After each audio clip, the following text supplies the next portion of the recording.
definitely different from what happens in the mainstream, and it is geared towards making the child, be built up holistically.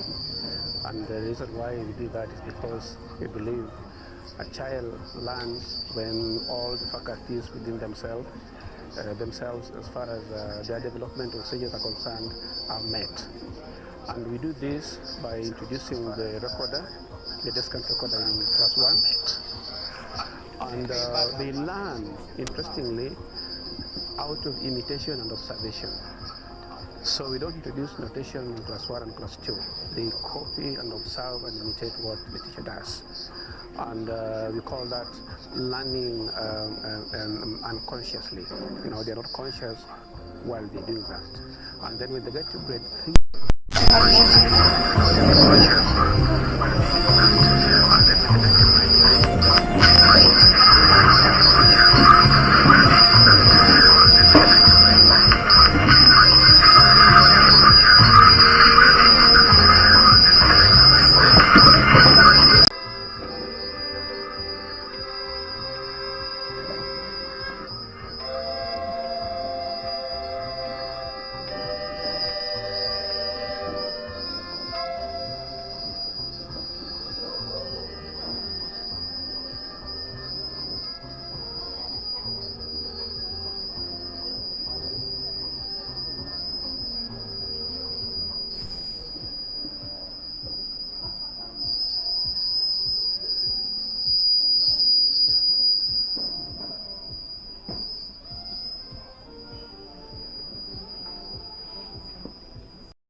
Nguza tu kidogo. Tell your neighbor it's a beautiful day. Is it a beautiful day? It's a chilly day, right? Okay. So for you who don't know my name, my English teacher used to tell me, it doesn't matter how many names you have. It doesn't matter how many names your parents have given you. Some of them cannot even fit in the ID, isn't it? But my English teacher, Mr. Nyabala, used to say, my name is. Are there linguists here? Linguists, literature teachers, Inua mkono juu. You can correct me. Am I right or wrong? Whichever way. So, karibu sana. My name is Vincent from the Global Peace Foundation, Kenya. And before we start, I would just like us to celebrate the Nairobi World of Schools. Tuwapigie makofi. It is very healthy coming from the hotels and coming here, getting this aesthetic place. It's unique, right? This is where education conversation should happen, in schools. So before we start, I would like to invite the director, Nairobi World of School, Bwana James. Please come. Tumkaribishe. So he's going to welcome us here and tell us why we are here. You lead us in the devotion. After the devotion, the national anthem, and then you can just take us through the program of the day today. So karibu sana, my brother. Asante sana, Bwana Vincent. Good morning. I take this opportunity to welcome you to the Nairobi World of School Trust. And as is in the program, I would request we start with a devotion. Then we do the national anthem, the East Africa anthem. Then I'll make some remarks and just do some orientation of the place we are meeting. So I request Evelyn Onyango kindly come and lead us in a short devotion.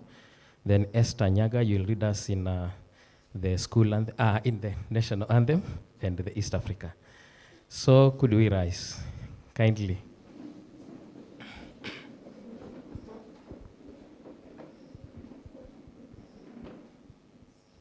May the Spirit of the Lord come down. Amen. May the Spirit of the Lord come down. May the Spirit of the Lord from heavens come down. May the Spirit of the Lord come down. May the power of the Lord come down. Amen. May the power of the Lord come down. May the power of the Lord from heavens come down. May the power of the Lord come down. May the presence of the Lord come down. Amen. May the presence of the Lord come down. May the presence of the Lord from heavens come down. May the presence of the Lord come down. I would like to welcome the Deputy School Director, Nairobi World of School Trust, to come and lead us in a word of prayer. Welcome, Madam Goretti.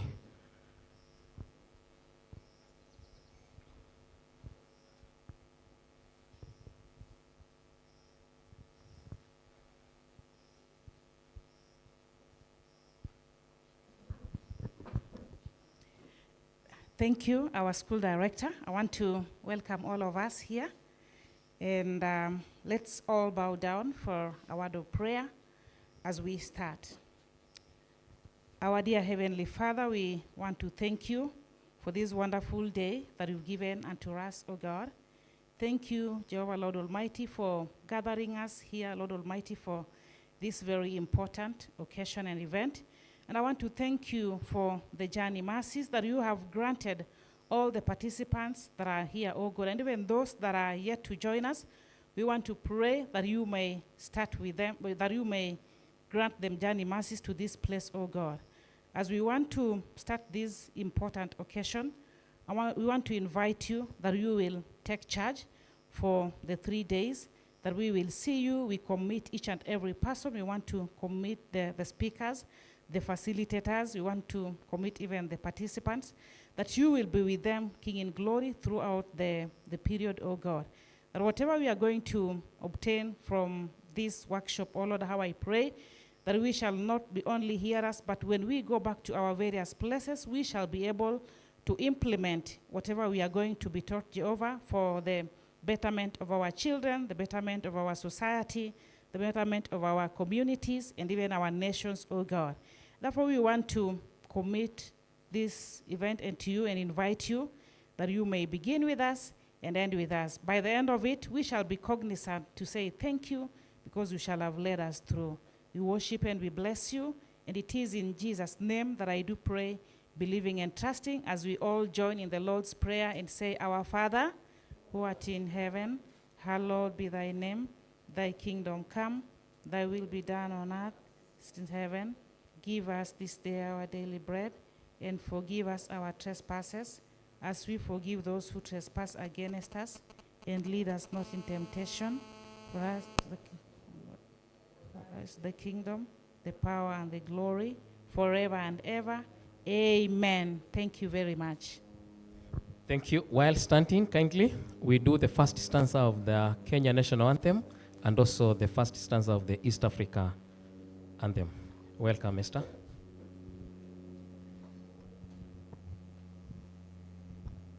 Good morning.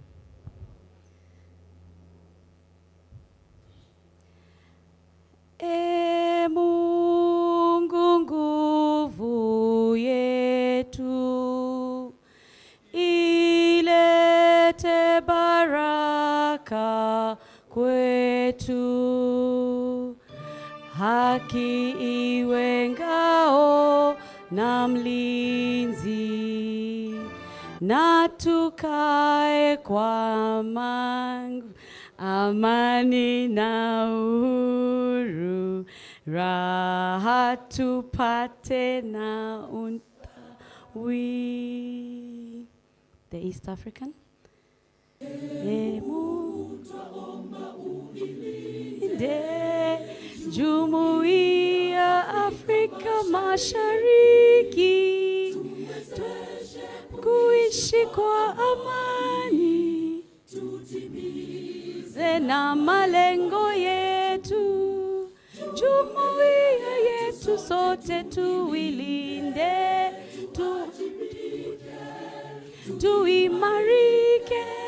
Umoja wetu ni nguzo yetu, idumu jumuiya yetu. Thank you very much. Thank you very much. We can have our seats.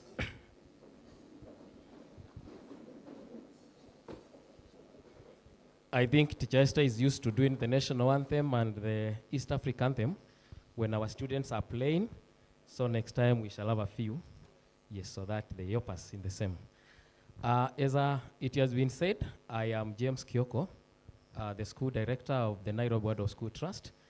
And I would like to take this opportunity once again to welcome you to our school. I think the only school, if not among the few, in a forest. Yes, so you'll be able to just see around. We moved here last year in September. We used to be on Miotoni Road, which is around 2.1 kilometers from here. So we are yet to finish the construction. That's why you see that area still the way it is. And we have restrooms or washrooms. Many people call them different names. But here we have written washrooms. So if you follow this path, at the far end of the basketball court, we have washrooms there. We have some for gents and also some for ladies. If you find that one not very favorable, you can also go to the high school. On this side, we also have some washrooms there. Those who also want to see our kindergarten, we also have washrooms in the kindergarten. So you are free to go to any of those ones, but we had set the ones in the primary school for this particular function. The other thing that I would like to mention is we have members of staff from the Nairobi Ward of School Trust, whom I would request to stand so that you may be able to see them, such that in the event you need any assistance, any help, you can reach out to them. Members of staff from Nairobi Ward of School Trust, kindly come. I can see people looking by. Just come and stand here so that people can be able to see you.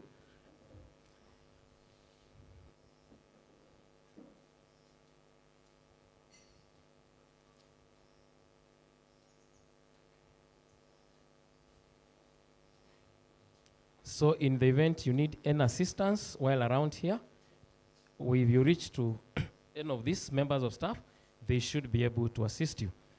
But I need to also make it clear that we also have a school nurse with us, Bwana Justin.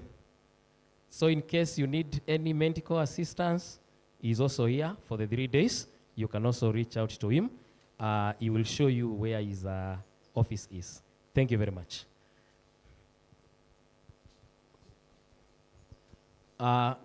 The other one that I would like to mention in the next maybe 5 minutes is a brief about Word of Education, because I only knew about Word of Education when I applied for the job to come here. I did not know about it.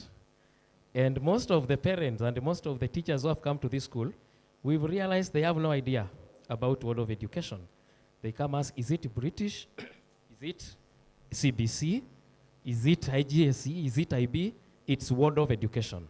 The way we talk about IGSE curriculum, we talk about the IB curriculum, we have a Word of curriculum.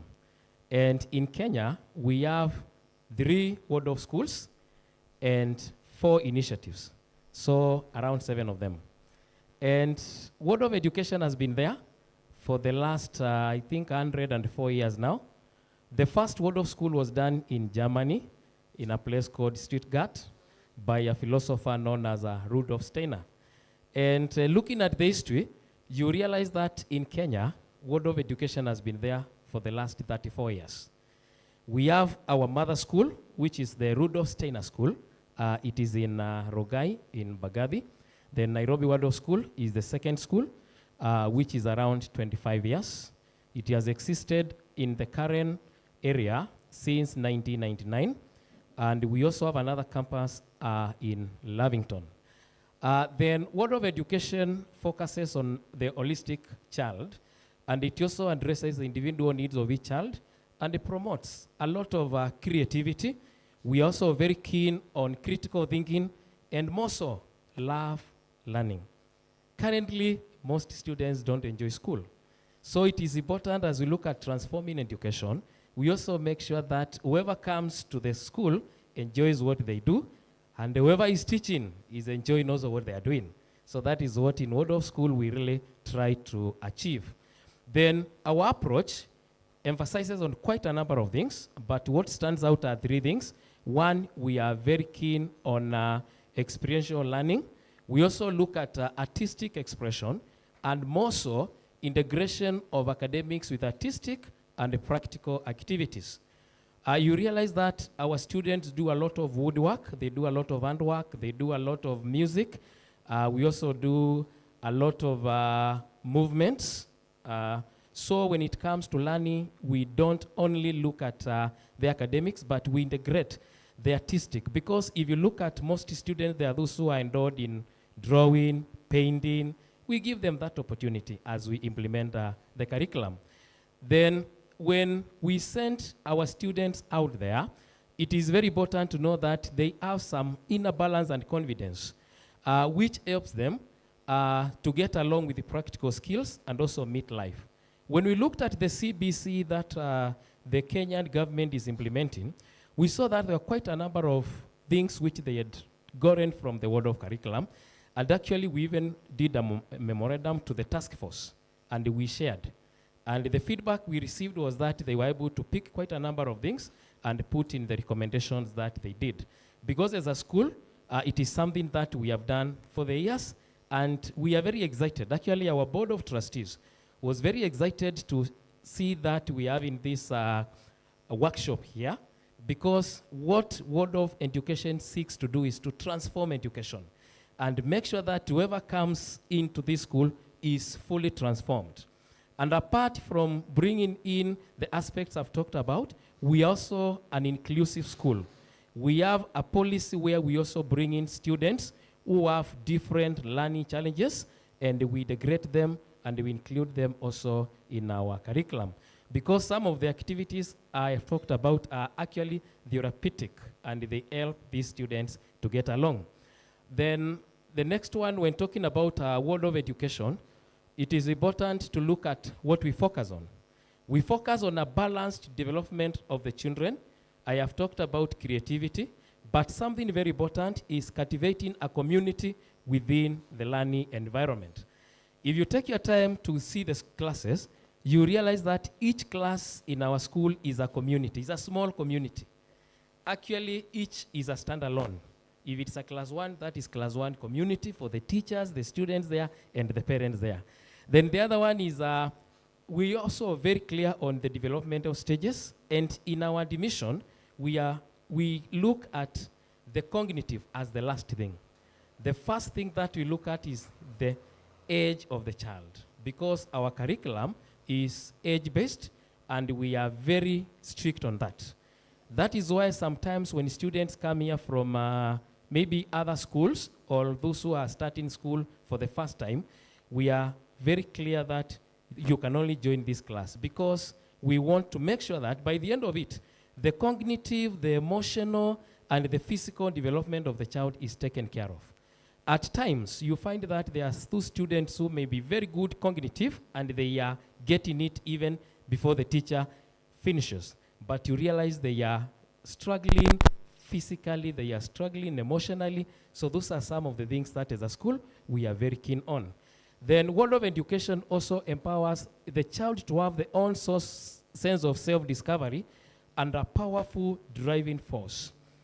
I have taught in a number of schools, but Waldorf is among the schools where children cry to go to school and hide from their parents so that they don't go home.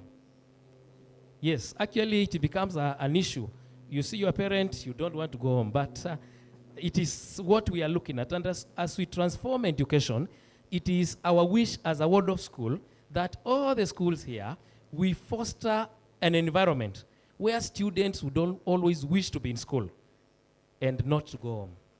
Then the other one is, the next one, Mr. Tom, so that I can finish. We have some key aspects. I may not go through all of them, but I can share. There is a wall, Vincent, if you allow, I can share a brief on this, because I'm sure some of the issues can be taken by all of us as we work towards transforming education. Holistic development of the child is a key aspect in World of Education. Age-appropriate curriculum, I've talked about that. The next one is artistic expression. This is very key in our curriculum. Drawing, painting, music, movement, they are all integrated in the academic subjects.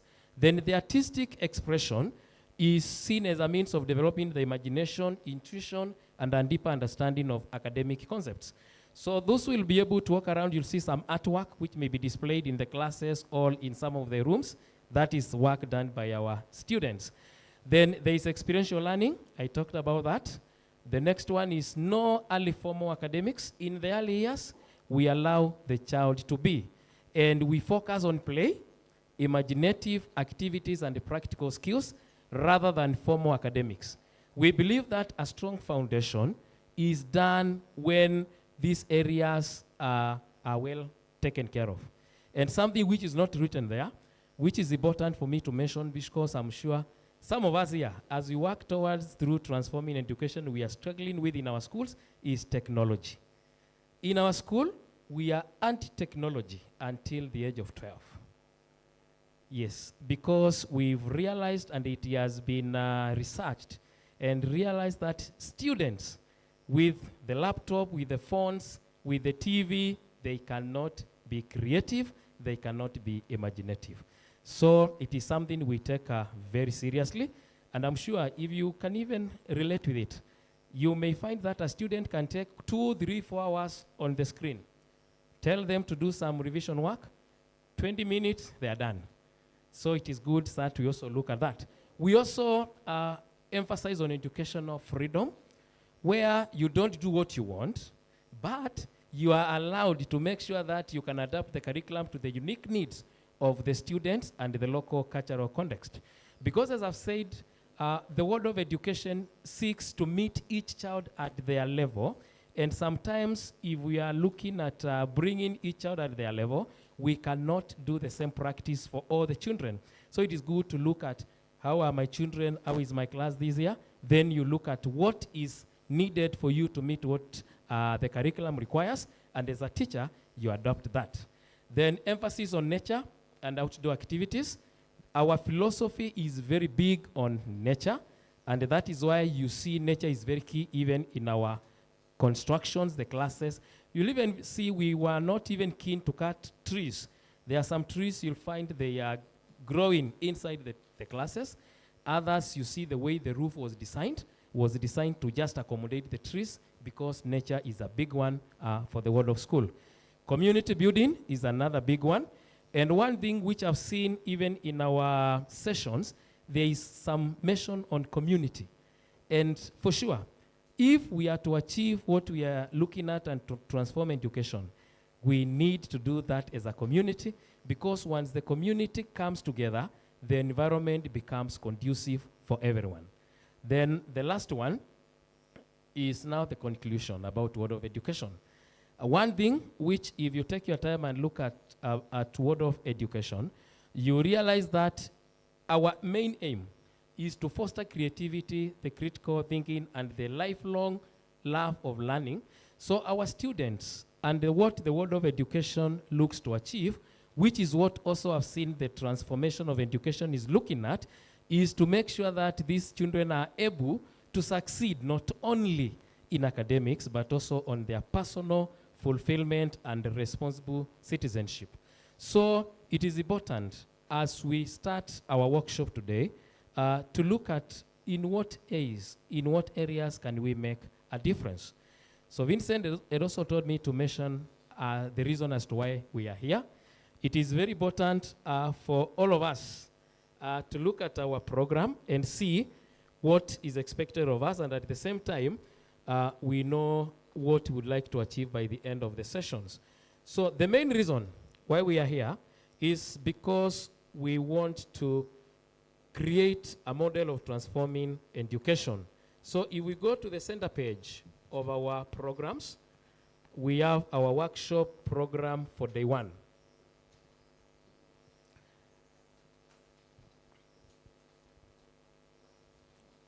So it is creating a model of transforming education, moral and innovative leadership training workshop, phase 2. So phase 1, is it the one that was at Daystar? Yes, so we are now doing phase 2. So the program for the day, I'm sure we are behind schedule by some minutes, but we are going to see how to recover that as we get along. So the first one was arrival and registration. So if you have not done your registration, kindly make sure you register at the desks at the back there. Signing of the visitor's book. We have a visitor's book, and we shall provide it, and we shall bring it so that you sign it for us. It's good, so that at least you can identify with Word of. We did the devotion and the Kenya National Anthem. Then the first session is plenary, and actually I've already done my welcoming remarks and speeches. So when Mr. Juma takes it up, he will take from number 2. Then from there, we are going to have session 2, which is the true purpose and future of education. Will be taken through by Dr. Tony. Then we'll have reactors. Then we shall have a tea break. It is written there, it will be at 11:15, but Vincent will advise as we go along. Then we have session 3, which will also be done by Dr. Tony. Then 5 minutes for reactors. Then we shall have lunch at 1. Then after lunch, we'll have remarks from the different people who have been listed there. Then finally, we shall have a session on mapping personal and professional plans, part 1. And we'll also have answering any questions about the same. And that will be led by Dr. Tony. Then we shall have Mr. Vincent bringing the day to a close. So I think it's important to go only through day 1, then day 1, day 2 we can do tomorrow. Thank you very much.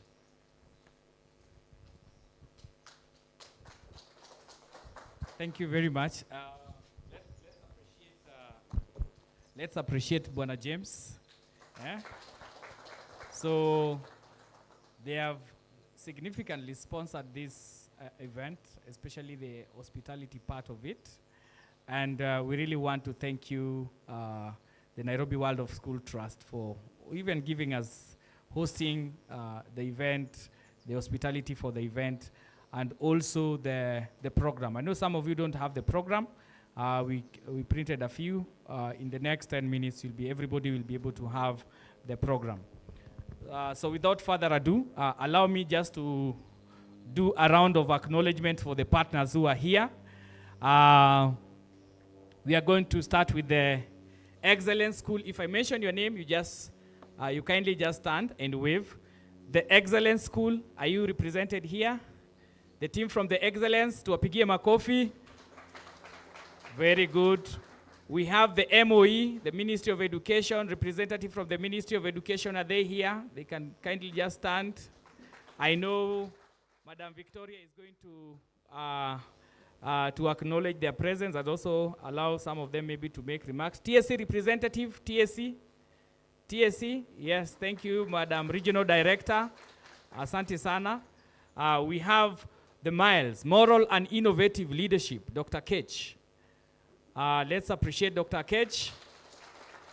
And then we have Rich Grace. Are you represented? Rich Grace, kindly stand and wave.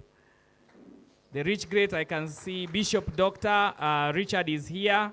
Thank you very much. Akili Dada. Akili Dada. Yes, let's appreciate Akili Dada. Kavu, representative from Kavu. Yes, she's here. Let's appreciate her. 1 million teachers. Mr. Omete and the team. 1 million teachers. These guys were on my case. Vincent, where is the venue? Well, give us a direction. I can see you've come an able team. There's manager, grants and Dignitas. Where is the Dignitas? I remember your CEO calling me and telling me there'll be a team of 2. So let's appreciate them. We have the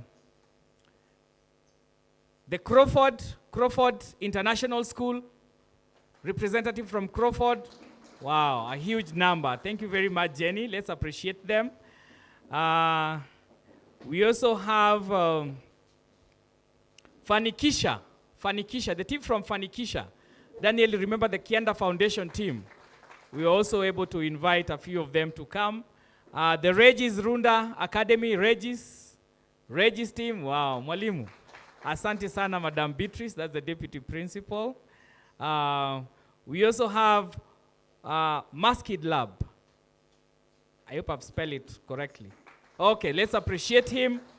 We also have the Little Big Talents, 40 under 40. If you heard about the 40 under 40 awards, she's here. Thank you very much, Joanne. We have the team from the Nairobi World of School. Kindly just stand. Wow. Teacher, I would like you at some point, you see that energy you always bring. The counting, the additional guy, the subtraction guy, the multiplication guy, would give you an opportunity to share that innovation. So thank you very much. Let's appreciate them. We have the, we have the 1 million teachers. Have I acknowledged you? Okay, good. Jesut, Hekima Center, Jesut team. Yeah, let's appreciate her. Makini School. I remember the principal calling and saying she'll come. Okay, thank you. Karibu sana mwalimu. Kenvic School. Let's appreciate Kenvic School. Sironga Girls, representative from the Sironga Girls. Sigoma Girls. Sigoma. Are they here? Maybe ametoka kidogo. The Excellence School, are you here? I think I've already acknowledged you. The Great Learning Institution. The Great Learning, Mr. Julius. Mr. Julius is here? Okay. The Little Big Talent TSC. And then we have the Brayside Lavington. Brayside, are they here? Yes. Wamekaa pale nyuma. And then I know there are those who have just arrived. I've not yet acknowledged them, but I'll be able to acknowledge your presence. So thank you very much. Before I invite my CEO to come and make his remarks and also call the other invited guests to make remarks, so maybe just allow me in 1 minute Do we have a roaming microphone, the team? Maybe one microphone can just go to the audience. So it's always good to know what is your expectation of the workshop. Otherwise, how will we be able to measure the M&D guys in the building? So we need to have pre and post, right? So maybe we can be able to get a few with the assistants. Kindly assist me to just circulate the microphone. So what is your expectation of this workshop? Unainua tu mkono juu. Watanzania wanasema, what do you expect of this workshop? Any volunteer? One of my CEOs used to say, if they don't want to talk, you make them. Thank you very much, sir. What is the expectation of the workshop? I'll pick 3 from this side and 3 from this side. All protocols.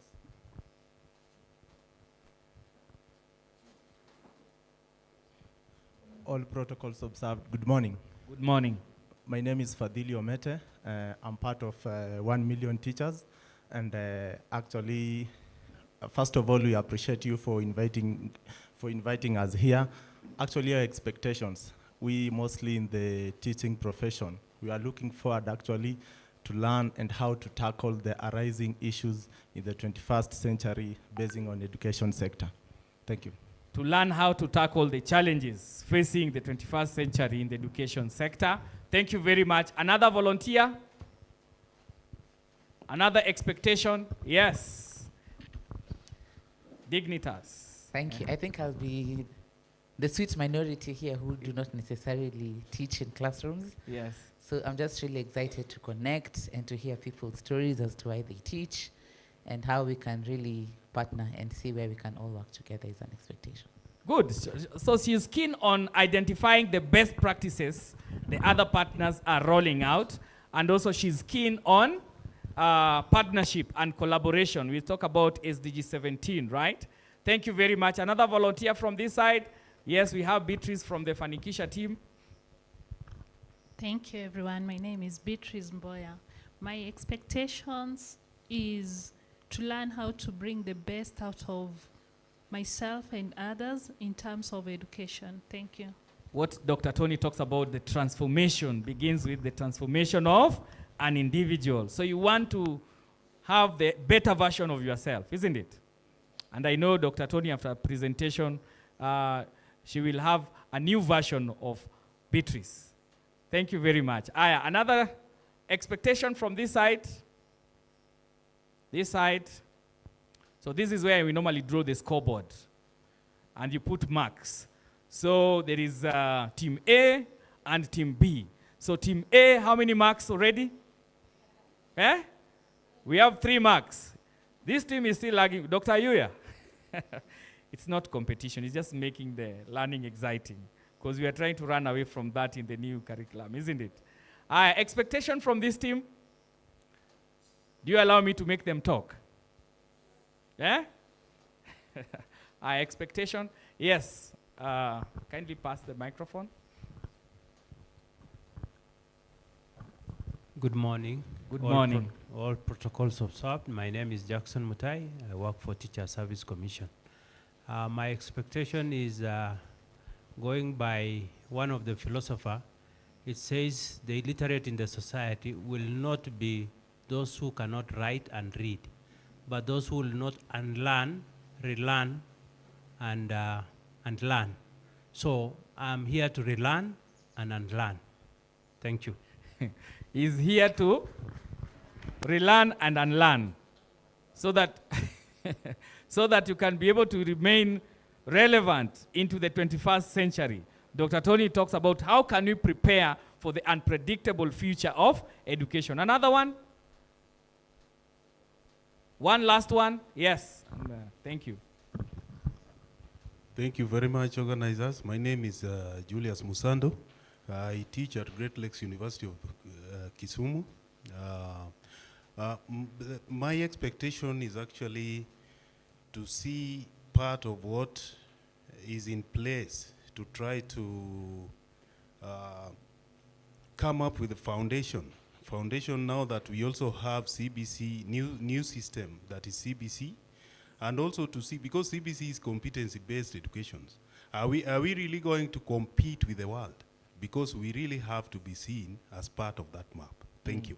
Okay, thank you very much. To see how CBC is relevant in addressing the contemporary issues. And then the last one, the lady at the back. Good morning. Good morning. My name is Betty. Now, I think maybe at the end of the session, I will have acquired better ways of transforming an inclusive classroom. Now that I'm a special needs teacher, at least I'll come up with different pedagogies of how I can include my learners in all the classroom activities. Very good. So we are also very keen on how can we be able to to address issues of inclusivity in the new model of our education system. And I know the CEO, Kesho Kenya, is here, also keen on that particular perspective. And we really want to thank each and every one of you. So we have our sign language interpreter for today. Normally we forget about them, isn't it? So I'll just give her the microphone to also introduce herself, and so that we can also get to know her. Good morning. My name is Esther Kendi. I'm a professional sign language interpreter, and I'm happy to be here. Okay. So thank you very much. Thank you very much, Kendi. Asante sana. It is at this point now I would like to invite my, yes? Yes. Okay, her name. Okay, I'll hold the microphone for you. So point taken, so that we can also be able to be inclusive. We don't want to leave anybody behind, isn't it? Sign language. Okay. So my name is Esther Kendi, and this is a sign name. I'm a sign language interpreter by profession. Thank you. And you can see she's a young person, isn't it? So the future belongs to such, as you're already on transition, isn't it? So at this point, I would like to invite my CEO, Bwana Daniel Juma. Kindly come make your remarks, and also invite some of our few friends to also make the remarks. This is, at this point, is where you clap for me, as my boss always says. Thank you. Thank you, Vincent, and everyone. Before I start, because this, the first phase of this Transforming Education was hosted at the Daystar University, I think it is proper that I first give it to Daystar University to make the initial remarks and to hand over to Waldorf. So I want to invite Dr. Caroline Ayuya, who is a senior lecturer at the Daystar University, to come and make remarks, and also hand over this to Waldorf. Then I'll continue.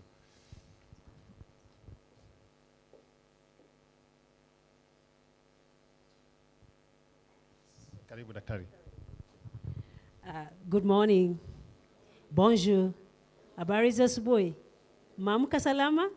Vizuri sana kuwaona. Good to see everybody, and very many greetings from Daystar University, our Vice Chancellor, Professor Leben Ayiro. And today, he's actually in the US, and one of his areas that he's gonna be meeting is actually the Global Peace Foundation at Washington, D.C., and he'll be meeting the president and the team. And I know Dr. Divine is also part of that team, but he will be here, and he'll be meeting the rest of the team in the US for this particular mission. We were so honored to have been the host of this first transformation of education towards 2050.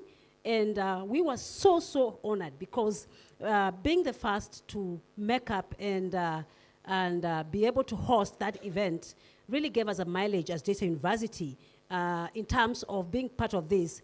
Not only that, that actually made our Vice Chancellor, Professor Leben Ayiro, as a signatory towards Call of Action, the world movement that is being actioned by Global Peace Foundation family in the whole world in ensuring equity and accessibility of what you're talking about. So he's becoming a signatory to that action, which is a huge movement in the world.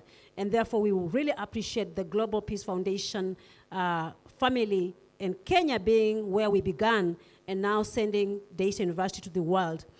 We are partners of Global Peace Foundation in many things, and we are actually aligning towards their call for us to be under one God for we are all humans under one God, regardless or regardless of where we align towards our religious views. And that's what we are doing rightly. So I'm so excited about this particular endeavor today, where now we're looking at more innovative leadership in training in this workshop, the first two.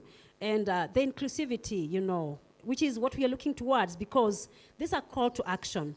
And not just a call to action, it's actually a journey that is worth taking by everybody in this world, and of course the people seated here who are going to be part of this movement that is envisaged to ensure that 2050, all our children can access global internet, can access education, can have hands-on, and then of course, transform the world. That's all what we're going to do. I don't know how many of us will be alive then, but what we will be at peace, whatever will be everyone, just to know that the world is transforming towards this call of action.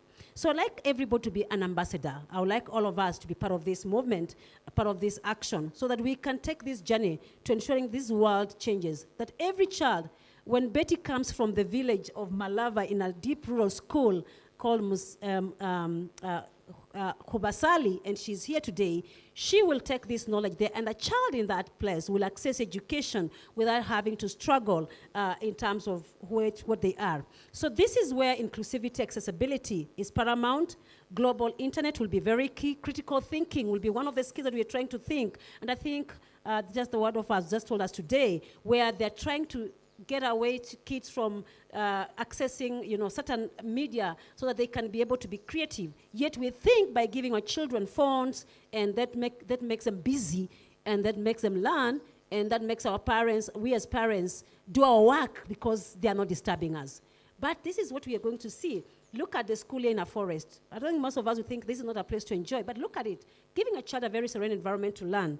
So resilience is another thing that we want to achieve in this movement to call of action to 2015. The children can, when COVID comes or other eventuality, there is a resilience towards learning. And of course, we're looking at uncertainties like what we experienced in 2020 or 2019 when we had COVID-19 situation. We're looking at empathy, where people feel for everybody, where you are a human being, that everybody going through a situation, a child can feel. Because if you are all be empathetic, resilient, creative, innovative, then that is a call to this action. So I'm looking at the world where we are going 2015, where technology, digital tools, digital literacy, global internet, resilience, inclusivity, creativity, critical thinking will be very paramount towards transforming education. And this will transform our economy, this will transform our politics and governance and leadership, and this will transform the world.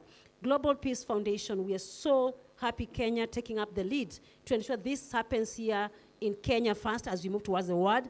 You've done an amazing job. For us in Daystar, we can never be we don't even have a word to describe how this Global Peace Foundation has become a very impactful organization to our community, that young people are now planting trees, they are doing environment, they are doing so many things. And now Daystar, if you come to Athi River, the Daystar that was there 4 years ago, I don't know if Dr. Divine and I think Mr. Daniel, they came there.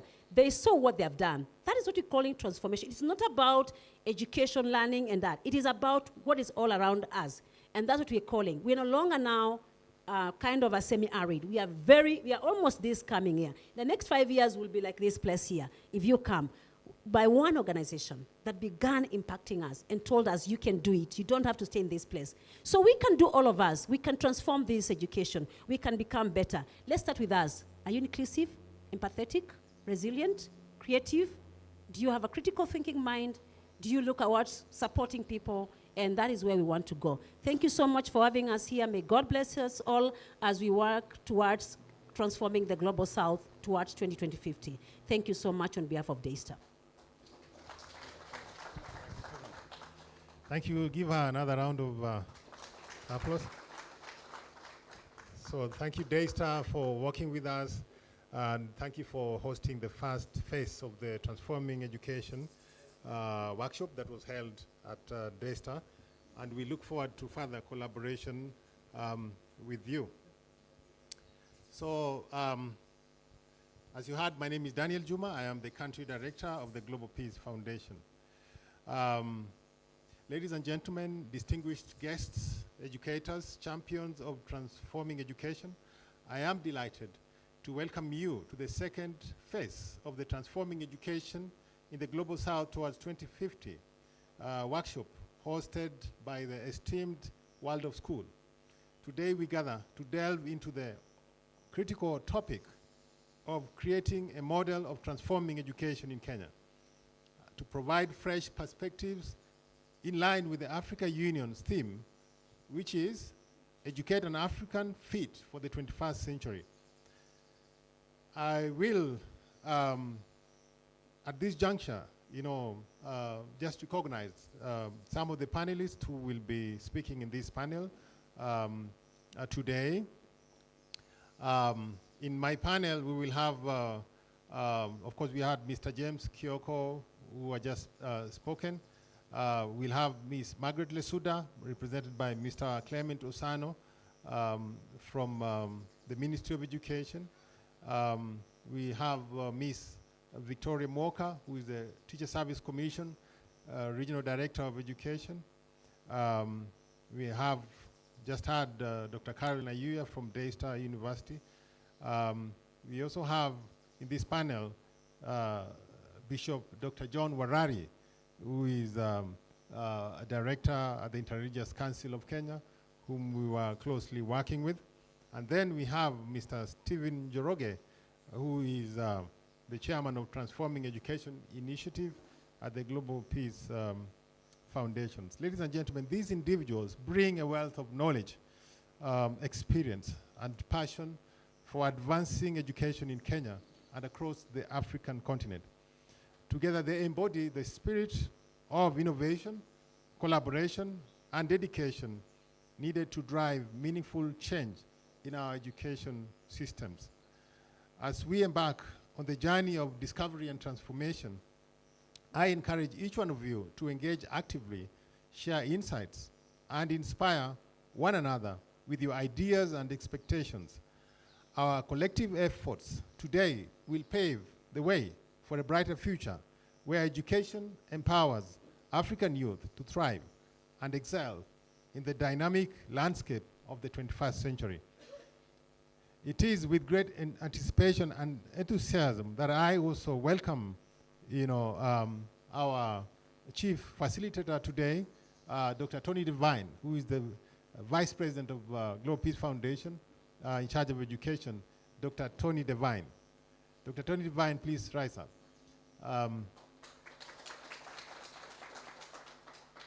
So Dr. Tony Devine has really championed this cause of transforming education, and he has traveled widely. I think from here he's going to Uganda. From Uganda he's going to the Philippines. So he has been championing this, and I'm happy that he is here to work with us and inspire us so that we can take leadership in transforming education in the Global South. I want to thank you, Dr. Tony, for being a part of this important conversation and giving us the opportunity to learn and collaborate and pave the way for a brighter future for education in Kenya and beyond. I also want to take this chance to thank every one of you who is here, all the educators who have always worked with us. Just the other day, we had the Great Places to School, and where we were celebrating our great schools. And in my address at that event, I said that our children deserve great places to school. As a parent, I want my children to go to a school that will make them better people than they went in. And that is one of the reasons why we are championing the cause of making our schools great places, safe spaces for our children. And I really must say that I'm happy today, for the first time, to come to the world of school. This is my first time, the first time I'm learning about the world of education, and I look forward to learning more. I think, once we have all these best practices, I think we will be able to give our parents a bigger, menu to choose from We have parents who want to get their children to do CBC. Of course, we have some parents who are taking their children to IGCSE, others who are going to IB, and now today we have the Waldorf system. And really, I want to thank you, and please let's clap for Waldorf School. I also want to recognize the Sunrise Virtual School. Yesterday, engineer, we were happy to be at your school. We had a meeting with him and his school, and I'm amazed by, the kind of a vision that he had. This is a man who was frustrated by his child waking very early in the morning at 4 to go to school, and then he wanted to solve that problem.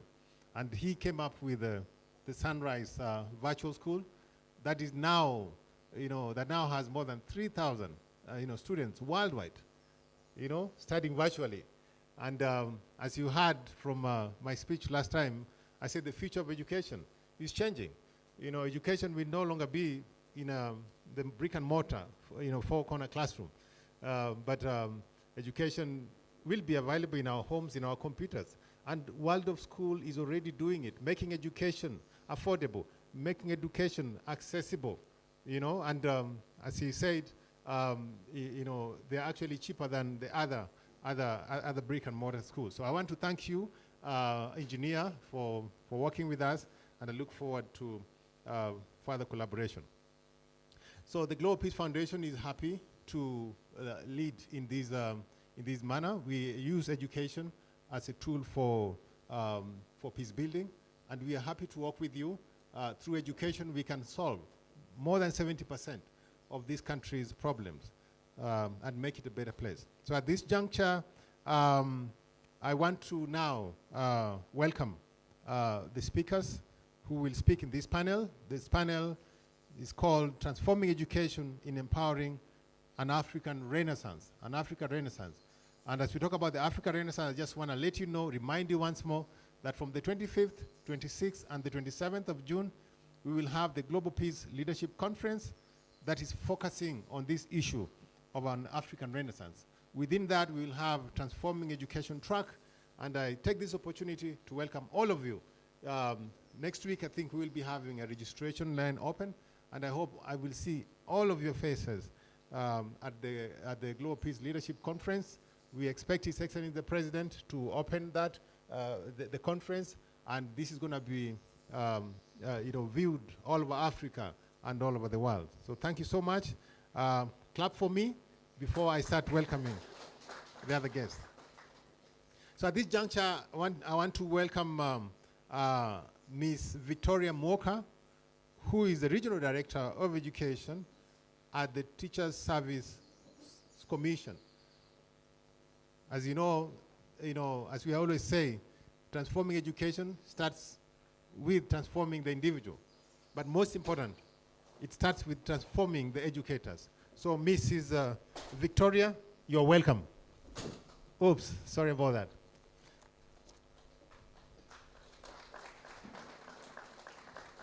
Karibu sana.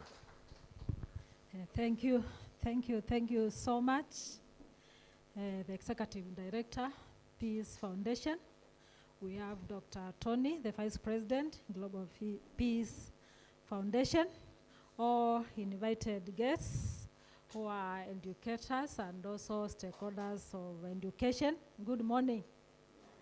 Good morning once more. Yeah, let me say, welcome all of us to this engagement where we are here for a workshop on moral and innovative leadership training. So you are all most welcome. And as a director from Teacher Service Commission, I've come with the sub-count directors from TSC. Maybe they can rise up, those from Teacher Service Commission. Yeah, you can wave to all of us. Yeah, so thank you so much for coming, and all the sub-counties in Nairobi, they are well represented because this engagement is very crucial to us as educators. And we have all been informed that it is about transforming education in the Global South 2050. And God willing, I believe we may be alive to see that transformation. Anybody who does not believe in that, because we should count from today, how many are that? How many years from 2024? About 26 years. So I believe, God willing, we can still see the transformation. We can still feel it as we shall be that time. So let us look forward to that transformation.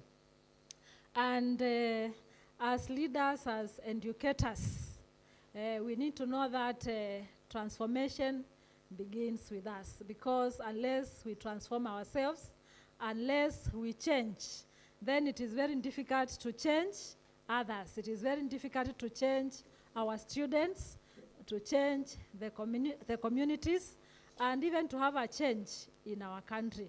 So we need to change ourselves. We need to transform ourselves as leaders, as educators, so that we are able to shape the future of this nation. Because the future is in our hands, and as educators, we need to transform ourselves first, and then we are able to transform our students, our communities, and everybody. And as leaders, we know that we are the people who inspire us. We are the people who lead others. And unless we change, then we may not be able to inspire. We may not be able to develop others. We may not be able to change others. So let us change first, because change begins with us. And the reason why we are here and why we are talking about transformation, it means that the education system needs some change. It needs some transformation. It means we have some challenges in our education system. And that's why we are talking about transformation, because we have some disconnect between the world of work and the education system which we have.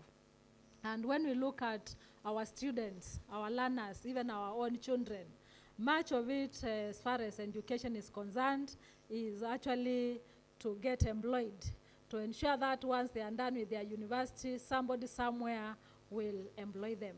But now we are talking about transforming education, so that our learners, our students, our children can be the people who are even creating the employment, not waiting for the government, not waiting for other people to create employment for them, but they themselves to be the entrepreneurs, they themselves to be the job creators. And that's why now in our country we have the change in our education system, where we are talking about the CBC, the competence-based education, whereby we need our learners, our students, to be given the competencies, the skills which they require to thrive in this country. Not them being given knowledge where actually after they get out of school, they are not able to survive in the world. And that's why really our education system has changed. And I've said that transformation begins with educators, so that we can change our students, so that we can unlock their potential.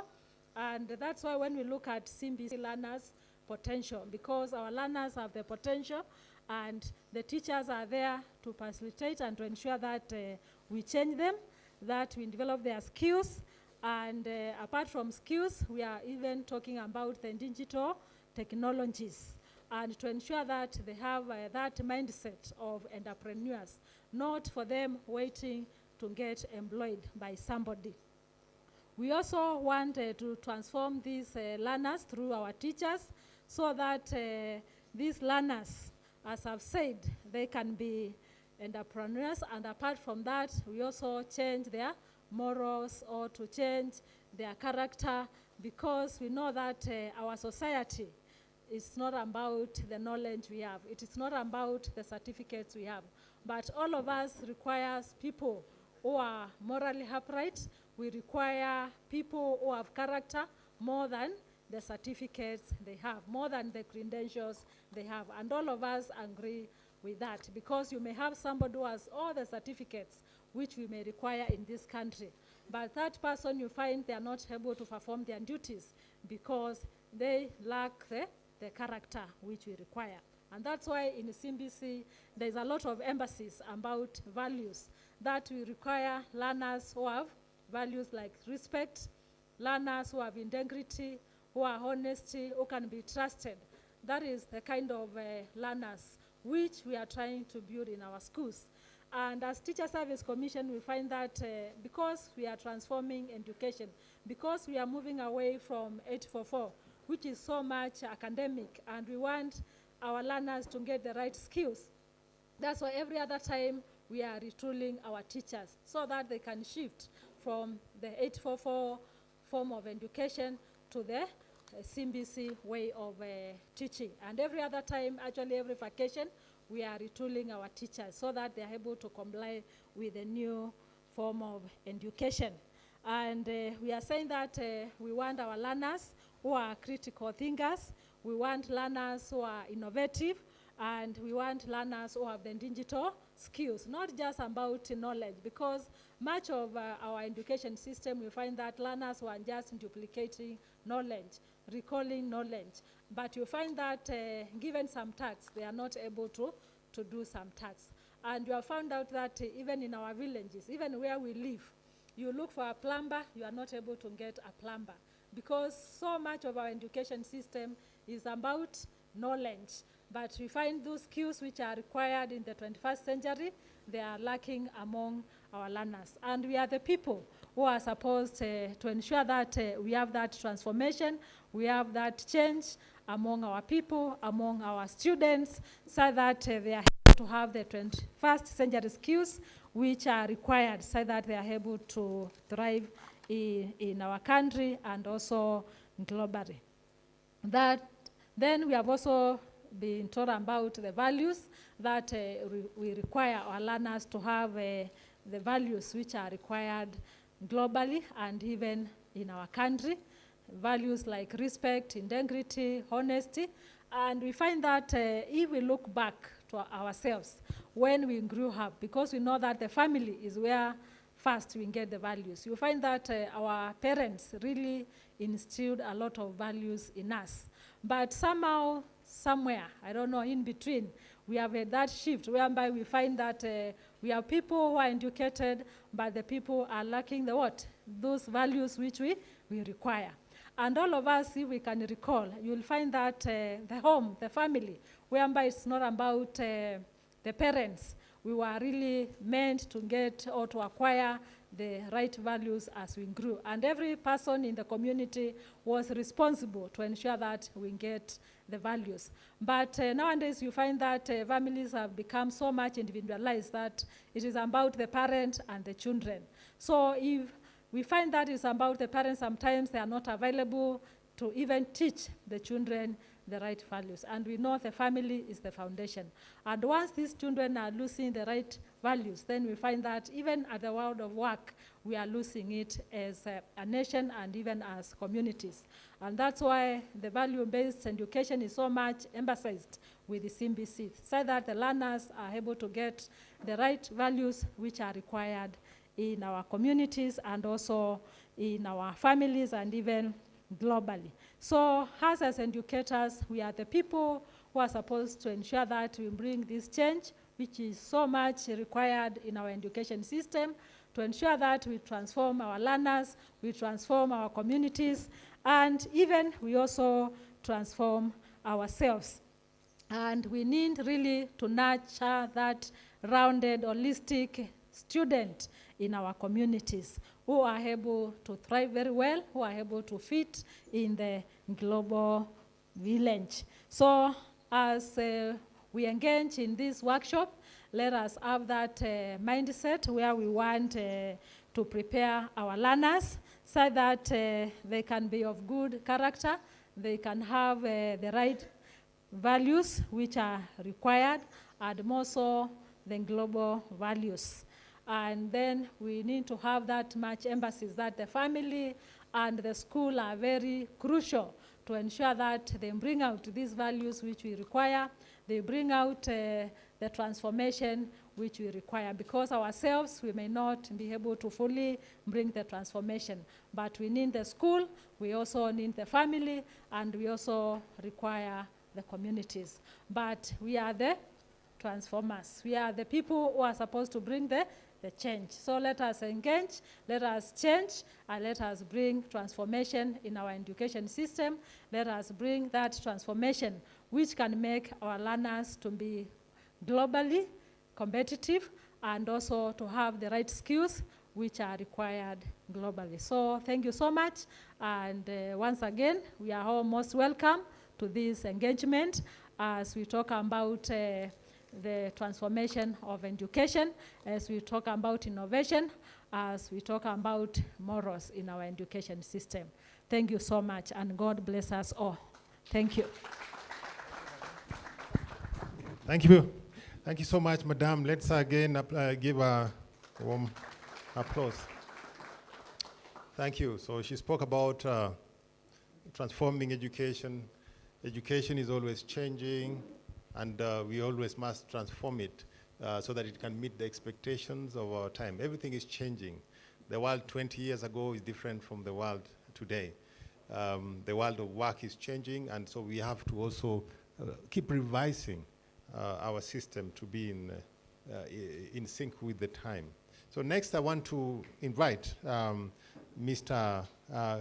Clement Osano, who is representing Ms. Margaret Lesuda from the Ministry of Education. Please welcome Mr. Osano. Welcome, sir. Thank you so much.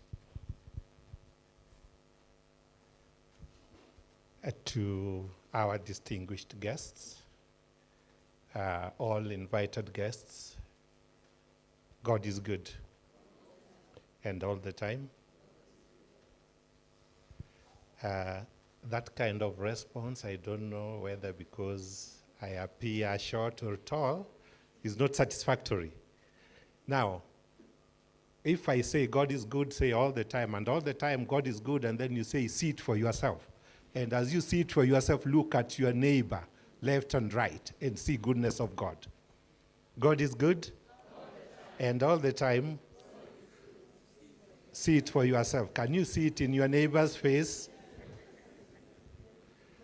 Others are very serious. They don't even want to look at their neighbors, and they don't want their neighbors to look at their faces.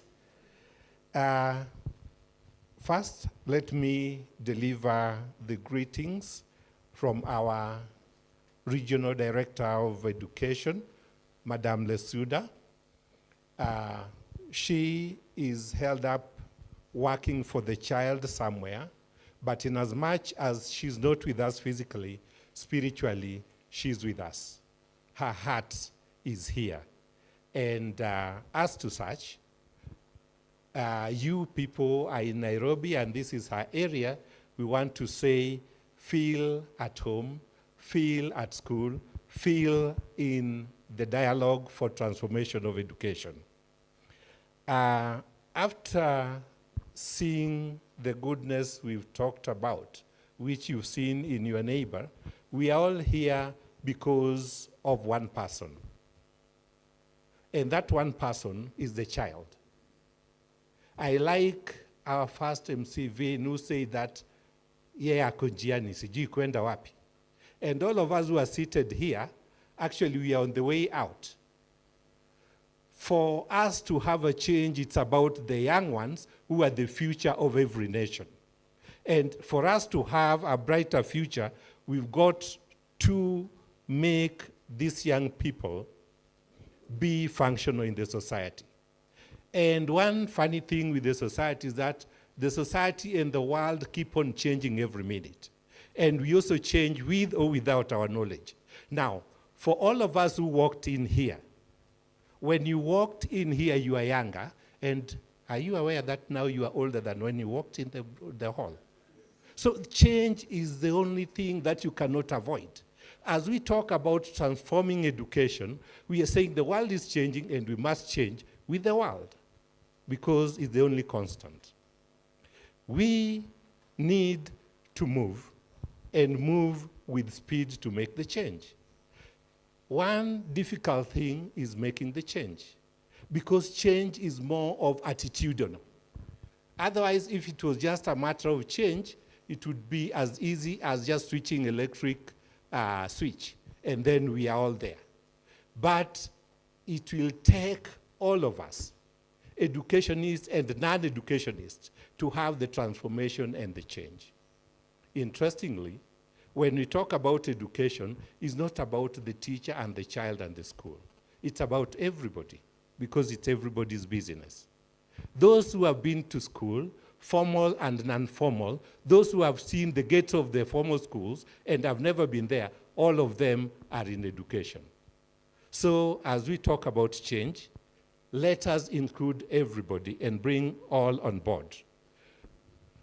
Thinking about learning and the changes, learning becomes less exciting because of our traditional methods and ways. But learning should be exciting, because learning is not only in school. Looking at the child, the moment the child is born, they start learning how to feed. And they get excited. They learn how to walk. They learn how to talk. And I think the most challenging bit is about walking, where they make steps and they fall, and they still get excited to make another step. They don't stop there.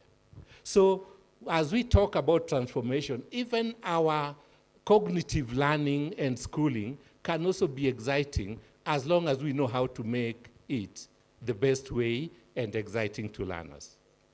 If they cannot learn the way we teach, then we better teach the way they can learn. Thank you.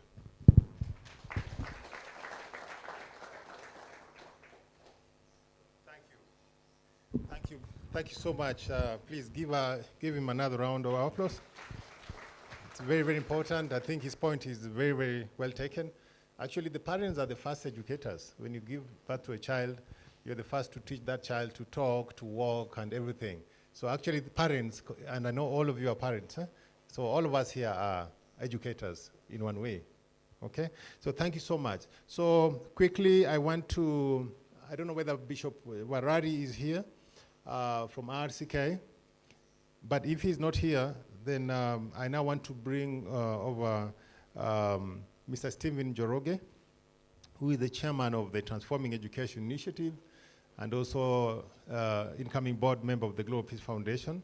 He will give his opening remarks, and then I will ask him to welcome Dr. Tony Devine to come and make his first presentation. Karibu sana. Yeah, thank you very much. Wanda CEO. Good morning. Yeah, good morning again. Yeah, karibuni sana. This is a very, very important workshop, very important meeting. When we are talking about developing a model for transforming our education in Kenya. And to me, that is very key. And we have been reminded here by the TSC director that we must change ourselves. We must change ourselves. We cannot think of transforming runners and us, we are at the same point. We require to work very hard, we transform ourselves, we transform our systems in school, so that we are also able to get good product. I think a number of speakers here have talked about runners in the 21st century, learners that require to be very creative, to be problem solvers. So that education should not just be getting education, getting knowledge, but we must solve problems that are in this country. If only we are innovative, we develop good character, we develop values, that is what we should be able to do. And for us to create a good model for transforming education in this country, I would wish to remind the participants here that we need to consider some dimensions if we have to develop a model of transforming education. One is to develop cultures in our schools. We must aim at developing culture, and that is where we are making big mistakes. A culture. We develop a positive culture. When the students come, they know this is what we do in our school. This is what we do in our school. I remember for many years I worked as a principal. In the eastern side, we realized we had so many challenges, and we requested principals to develop a culture in their school. I remember in Moi Forces we had 1% for change, that we are telling students, take 1% of your pocket money, and maybe you would go even to homes for the old people. And we realized it worked very hard. We had a school in Kariobangi that we had so many problems between teachers and students, and we developed a system of talk to me, just that, talk to me, because we realized they had a lot of problems. And within time, those problems were sorted out. And Kipra did a study, and he realized that all those schools that were in GPA, and we had started a culture, all of them started performing very well. We did not have these disturbances we have in schools. So therefore, I would request our readers here that one strive to develop a positive culture in our institutions. How do we develop this positive culture? We can develop positive culture through leadership. And this is what we are talking, moral leadership. We are talking of innovative leadership. We are talking of strategic leadership. We should be able to do that through collaboration. How do you collaborate with your teachers? How do you consult other teachers? And how strategic are you? Some of the things that even you as a leader, you must have been very, very strategic, because at the end of the day, the buck stops at you. So therefore, one, if we have to create a model, I would want culture, school culture, to be part of the model that we create. The other one is about interactions. Interaction is very key. School interactions. How do the principal interact with their teachers? How do the teachers interact between themselves? And how do the teachers interact with runners? Those web is very, very key. And we found that most of schools with positive interaction, particularly between teachers and runners, they do well. They do well in whatever, even in games, in whatever, in assignment, they do well. One, they trust, they create confidence, and they are able to work very well and closely with them. Finally, the third one, I would also want to, and I'm happy you brought us to this school. That is good also. I keep on talking of inviting. Do we make our schools inviting? That when runners come, they say, yes, this is the school where I wanted to go. I was one time in Pakrat, and there's a boy who did not want to be in that school. I think he had been promised by the parents that he would be taken to St. Mary's. So he had bought a sweater for St. Mary's, I think green, and ours was maroon. So he put maroon up to 4. When the school closed, immediately they leave, he will put the other uniform for St. Mary's. So he never agreed that he was a student of our school. And this boy was very good, because even he represented this country in lawn tennis. He went here, even up to South Africa. But you know, the parents could not manage, because they had already retired, they had gone back to Kisumu. So this boy wanted to be in St. Mary's, but the parents could not. So do the runners we bring in their schools feel invited? Do they feel safe? Do they feel, yes, they are secure? It's very key. We talk of school plant, and ensure that we put the structures in the school that is inviting to our runners. Let them be inviting. And finally, is how do we manage our instructional, the instructional management? How do we manage resources we have in school? Sometimes I talk of statistical management. Do you have resources depending with the number of runners we have at the school? Or do you decide one morning to buy 10 textbooks regardless of even how many students we have. So I wish that as we think of a model to transform education in this country, we must think of changing our schools first. Ourselves as readers, our teachers as educators, and the runners we have in school. Education can solve, and I think Omondi said that we can maybe solve more than 70% of the problems we have in this country if we have the right education. I hear some of the countries that have done very well in the world, they come to borrow papers here in Kenya. Papers, academic papers, they borrow from here. You want to put a good city, they borrow from Kenya. Because Kenya, we have very good educators, very good thinkers, but I think we think at the paper only. It's not related with, it's not in tandem with our work that we do in the country. I think it's also necessary education and the royalty to our country. Somebody was telling me the other day that, Mr. Jero, you know, many Kenyans are not loyal to their country. They are not loyal. If given money, they can do anything. They can sell this country. they are not loyal. They are not loyal to. Many people like their countries. You go to Israel, you go to other countries, wait how they like their country. But as we are rich, if only we can change in education. I had somebody from Starehe who was saying, one time, he was telling us that, you know, you cannot train on integrity. Can't train. Those are things we should develop as a process. Because even transforming education is not a one-stop shop. No, it's a process.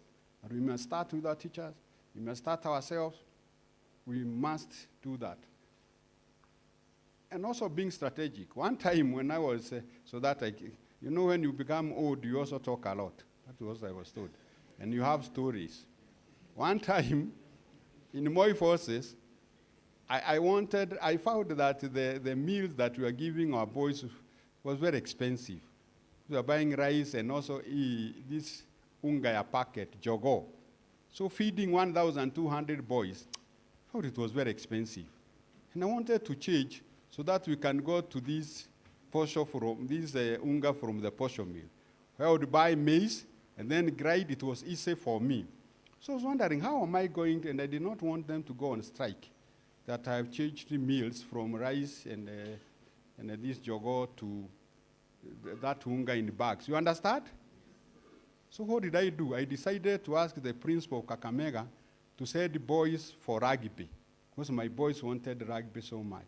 So one weekend, the principal sent boys for rugby in the Moi Forces. So we had the whole Saturday, it was rugby. And we were beaten all the games. We were beaten all of them. Even their second team would still beat our first team. So now, on Monday, we had a meeting, a strategic meeting to discuss what happened. So I called the games teacher, all the students for games, all those readers, and we started asking ourselves what went wrong. So we would say that, oh, principal, we want a good coach. We must have more time. We must do this. But one boy said, Pana principal, I think the food we eat here, and you know that is what I wanted. Principal, the food we eat here, that's why I'm saying a principal, you must be very strategic in what you want to do. And nobody, even the teachers did not know why I brought the boys from Kakamega for rugby. One boy said, the food we eat here, Pana principal, is not right. You know those boys, principal, if they would hit you like this, you would fall. We looked like even the girls here, and it is rugby. So what do? They started saying, no, I think the food we eat. And that is what they exactly wanted. So now I dealt with that direction. So what sort of food do you want? They said, no, they don't eat the ugari we eat here. They eat ugari from the posho. And this is exactly what I wanted. We changed the food that week. And the school did not go on strike. And I think even Karangi, but then the general was asking, hey, how did the boys agree to do? Because now I would go to Ngarua, buy about 500 bags of maize. I would be taking them. It was easy managing even the school. I did not want to increase fees. I did not want to increase fees. So I was saying, what is that we can be able to do? I brought the boys from Kakamega. I was very strategic, and I changed the meals. I want now to take this opportunity to invite Dr. Divine Kaidu, and thank you very much, Daktari. You have been a wonderful person for GPF. You have been wonderful. We have been with him for a very, very long time. And I'm happy that I'm one of them who, I think with Omondi, that we have taken a cup of tea in his house in Seattle. Karibu sana, Daktari. Welcome.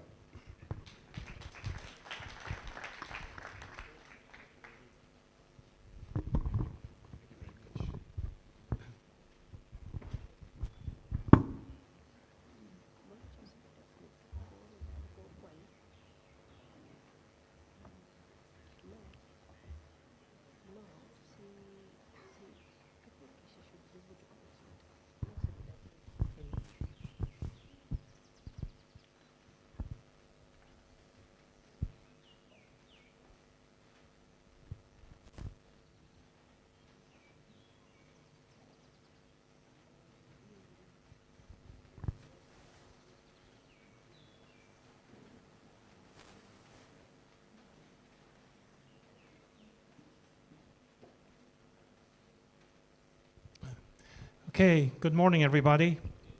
Thank you very much, Mr. Jirogi. Really appreciate you very much. We've been working together since 2010, right?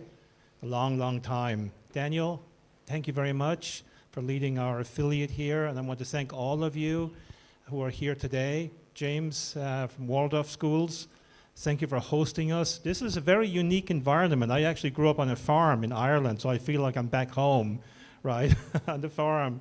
This is like amazing. So much better than the hotel, right? Yeah, this is it. This is what life is really all about. We're back to nature, folks. Great. So this is phase 2 of this Transforming. It's a leadership workshop. So what is the purpose? Why are we here, right? We asked some of you a little earlier on, what do you want to get out of this? Well, collectively, we are being called upon, you could say, to actually achieve this incredible, momentous challenge to transform education by 2050.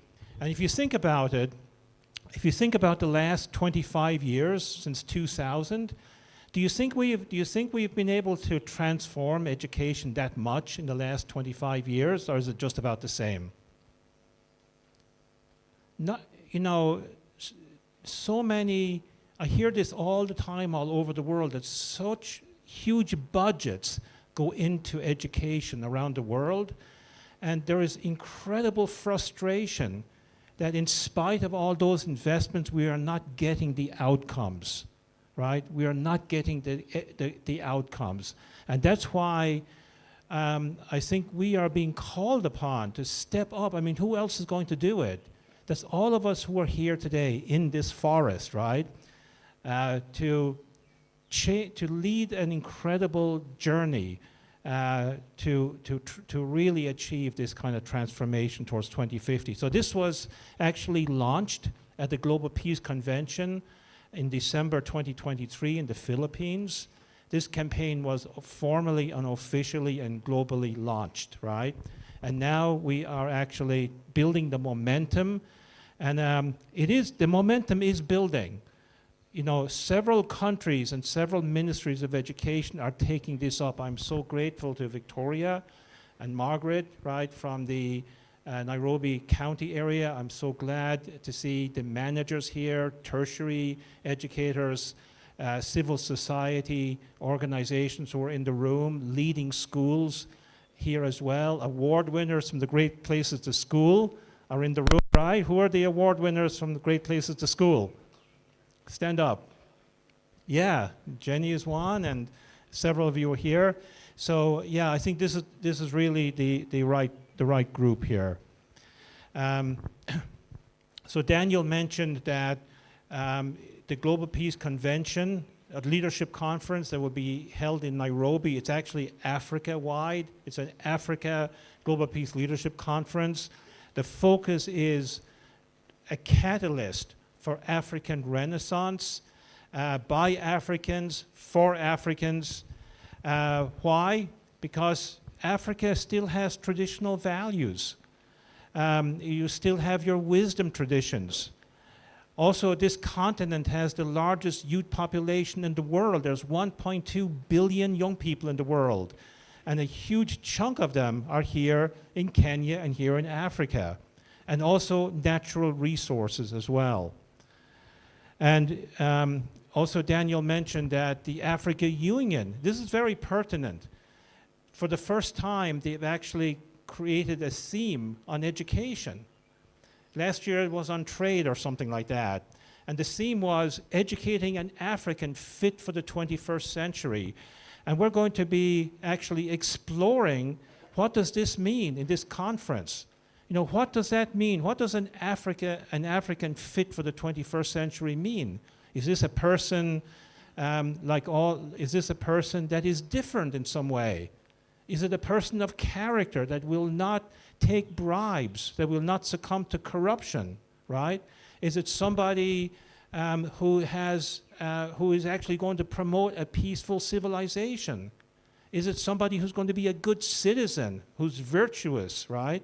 And can build good communities? I mean, this is where it begins. It begins with people at the end of the day. So we're going to explore in this campaign what is the true purpose and future of education. So we are immersed in this sector, right? And sometimes when you're immersed in something, you cannot see the big picture because the schedule of educators is so demanding, right? You have to come in, you have to get curriculum done, you have to run schools, and sometimes we're kind of in a routine and we actually don't get to step away to think through, like, what are we really trying to do? What are we really trying to accomplish? And I want to thank all of you for taking these 3 days to pause on all the busy work we do as educators and really rethink and reflect on what are we really trying to accomplish. So first of all, let's take a cognizant note of the current education system and the current reality, right, that we're in. So the World Economic Forum, right, their Future of Jobs report, which came out last May, said that 25% of jobs are set for disruption in the next 5 years. So here we are trying to get graduates in the next 5 years in your schools, right, into the world, but, you know, what are we preparing them for? If all the jobs are going to start changing, how are we going to prepare them? Like when we went to school, life was a little bit more predictable. That's no longer the case. Also, OECD estimates that 1.1 billion jobs will be radically transformed by technology by 2030. 2030 is only 6 years away, right? That's not long. And you know, how are we going to prepare our young people for this kind of new reality out there? And you know, digital technologies and AI are going to replace, and robotics and nanotechnology, algorithms, they're going to replace a lot of traditional jobs. It's going to be a huge disruption out there. Even like newer industries like Uber and you know, these kinds of taxi services, that's actually going to get displaced soon enough by autonomous taxis and vehicles that are going to run on technology. So even new industries in the 21st century are actually up for disruption already. So this issue on education, the quality of education, which is Sustainable Development Goal number 4, is such a serious issue that in 2022, the United Nations, for the first time ever, convened a 3-day Transforming Education Summit. They called it a Transforming Education Summit.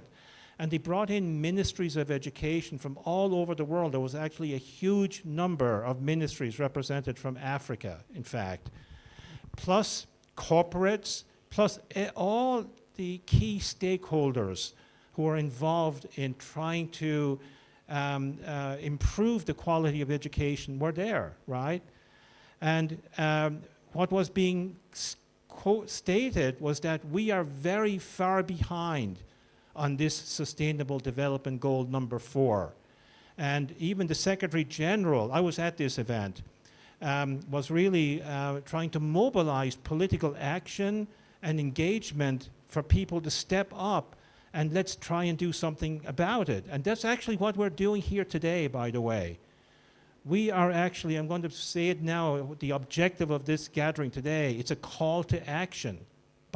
I'm putting out a call to action to all of us, me included, to for us to step up beyond the regular things you do, right, in your educational roles, to help drive this campaign, right?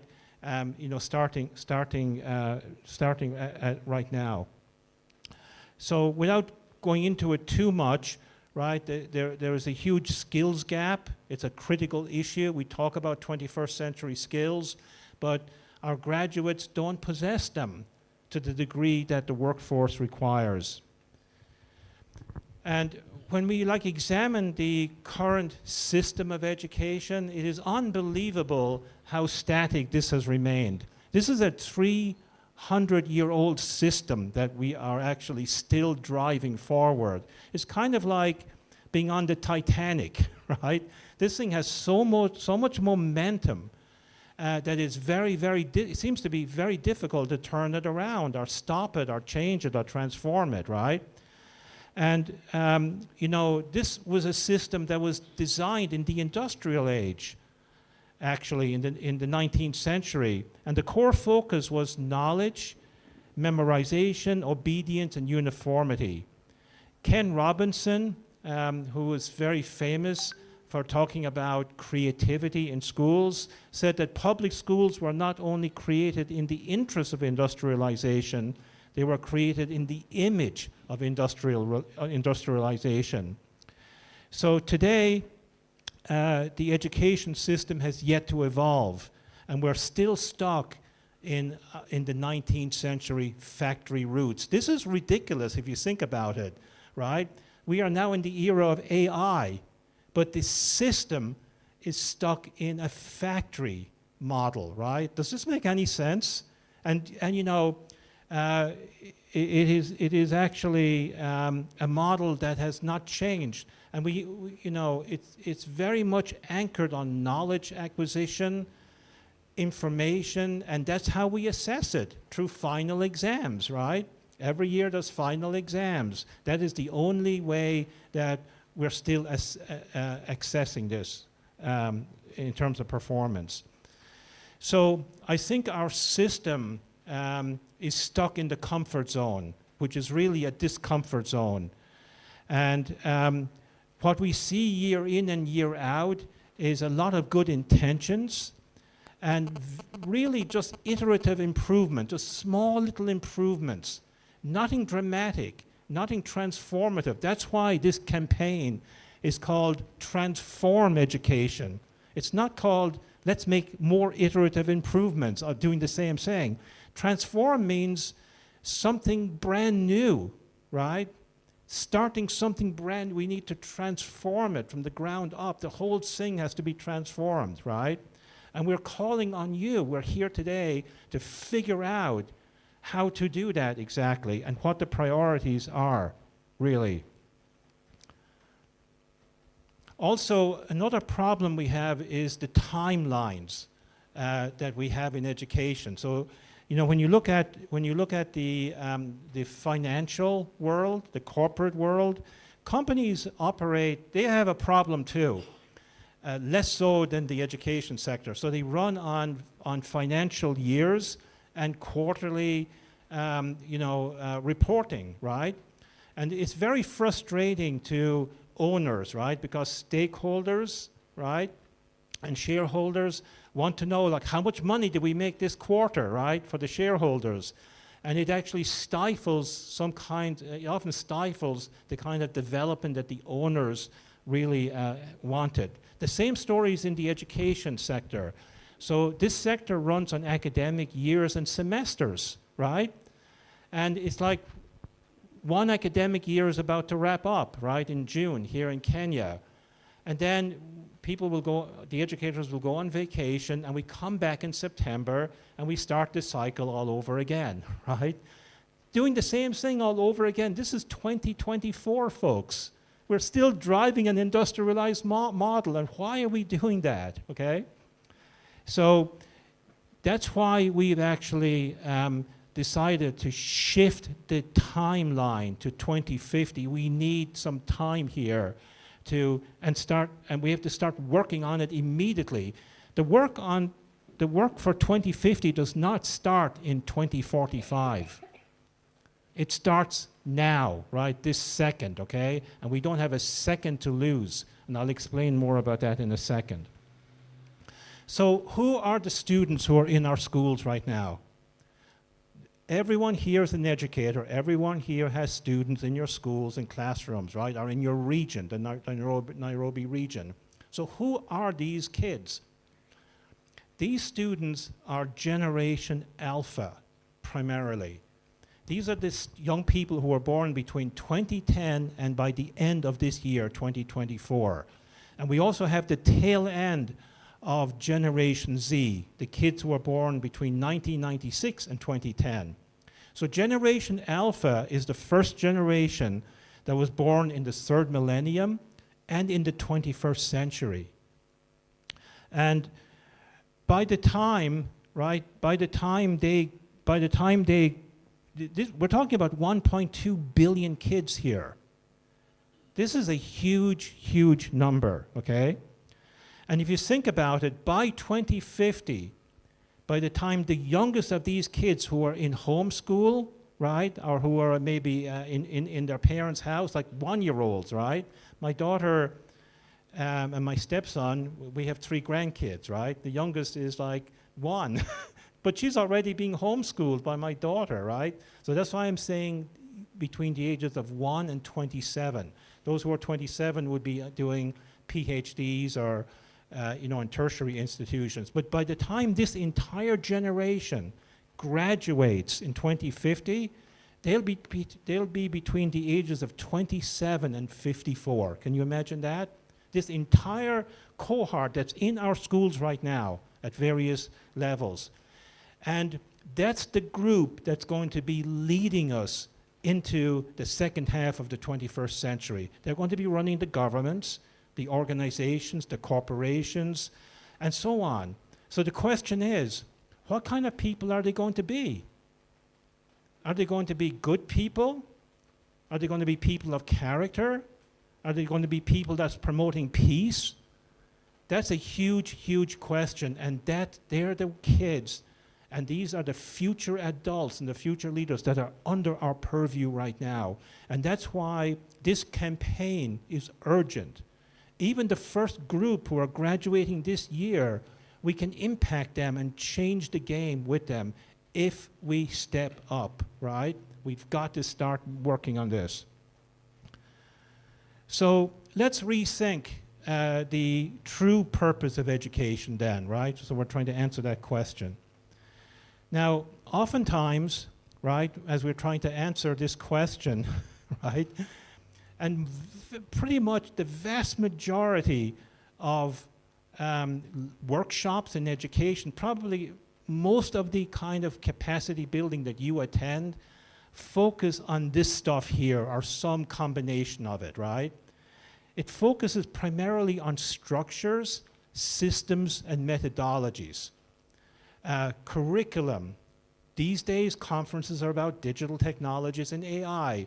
In 5 years' time, it'll be on quantum computing. A few years after that, it'll be on the next shiny object, right? And we're continually getting distracted from where the real change can happen. And that's what's getting lost. The real essence of transformation is actually getting lost. Also, what I'm discovering as I travel the world is that current and future concepts on education and new national education policies also often gravitate to the same thing, right? To structures, systems, methodologies, pedagogies, and so on. That's what's primarily being discussed. And again, what's being overlooked is the essence of transformation. So Victoria pointed out something important in her remarks. She actually pointed out to the essence of transformation. So Victoria, stand up. We have to give you a round of applause here, right? Because I would actually call you an enlightened person, right? Okay? It's really great to see that, right? And it is actually about people. So if we had to create an image of the conventional education system, this is what it looks like. It's basically a pyramid that's upside down, right? Now, those of you, have any of you been to Egypt and seen the pyramids at all, just by any chance? But have you seen them on TV shows, or probably, right? You've seen them online, correct? Have you ever seen a pyramid that's upside down? Like in Egypt? Are any of the pyramids upside down? If there was a pyramid, if the builders built a pyramid upside down, do you think it would still be there 4,600 years later? No, this is an unstable situation here. But that is our situation here. It's unstable. And it's focusing primarily on the acquisition of knowledge. So even though we may say we're teaching 21st century skills, but are we measuring 21st century skills in exams? We're not. We're assessing the acquisition of knowledge. So that's why this is an accurate depiction. And there is very little being done to cultivate skills, right? And very little on relationships, and almost nobody is talking about character, except in this conference, of course, right? And by the time you leave from here, that will be probably the only thing you're going to be talking about. We want character uplifted to like the 50,000-foot view. This is the piece that's going to make all the difference. And as we go through the workshop, you'll understand the rationale, the reason why. It's not something nice to have. But it's barely being touched upon, right, in our current system. So when we look at this knowledge, this preoccupation with the acquisition of knowledge, it becomes, this doesn't make sense anymore, right? When you look at the exponential growth of knowledge, it's really remarkable how quick this is moving. So in 1900, knowledge was doubling every 100 years. In 1945, it doubled every 25 years. In 1982, it doubled every 13 months. And in 2022, for the first time, it doubled every 12 hours. So, look at it this way. By the time your students eat breakfast in the morning at 7 a.m., and by the time they have dinner at 7 p.m., the world's knowledge has doubled. So if the system is preoccupied with the acquisition of knowledge, how can you keep up with this? It becomes like irrelevant, especially since we can access it with devices and so on and so forth, right? So there is kind of like a joke going around in the education sector right now, right? You might have heard it yourselves. And this is really what it's all. Seems to be how it goes. That in our classrooms we have 21st century students. We are in the 21st century, folks, right? Who are being taught by 20th century teachers using a 19th century curriculum on an 18th century calendar. In other words, it's an industrialized production line hasn't changed at all. This doesn't make sense. So it's actually barely education for a living. And we are not actually delivering the type of transformative graduates that are necessary for the modern workforce. And I will illustrate that in the next presentation, actually, right? And forget about graduates who create peaceful societies, who are good citizens, not just the workforce, but on these other outcomes as well, okay? So as we're envisioning the future, right, it's very important to stop looking in the rear view mirror, okay? The answers are not in the rear view mirror, they're not in the past. They're actually in the present and the future. And when we actually look, this is where it gets really scary. And that's the reason why, you know, us as educational leaders, we're kind of like, we're frozen by fear about the future. It is so unpredictable, so complex, changing so rapidly, right? Volatile, ambiguous. So when you're actually trying to, you know, transform something in this kind of unpredictable, volatile environment, sometimes we give up and we just say, okay, let's keep doing what we've always been doing, right? In other words, operating in the rear view mirror. But if we have the courage to overcome our fears here, because we're being blocked by fear, and we will actually discuss this in the workshop, all right, tomorrow and the next day, especially tomorrow. That actually is calling on us to be brave and courageous and to step up and say, hey, you know, things are very unpredictable, but we're going to do something about it because we have to. Somebody has to do it, right? So this is what real transformative leaders are all about, okay? So I want you to get into like little teams here just for a few minutes. And I want you to, this side of the room, I want you to deal with the first question here. What kind of student graduates should we be producing? So this is a moment to pause and think. If you had a magic wand, right, and you could really achieve this ideal outcome, what would they look like? And on this side of the room over here, you can get into small teams just for a few minutes. What kind of society do we want to create with those graduates? What kind of Africa do you want to build, right? Will it be another 25 years of conflicts and so on and so forth, or will it be an era of prosperity, an era of peace? And who's going to be driving it? It will be these graduates. So what kind of society do we want? And we'll see how these two match up. So I'll just give you 3 minutes. This is a lightning round. You've got to be quick, right? Capture it, and we'll have a few feedbacks from you, okay? Go ahead.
Okay, folks, let's pause it here.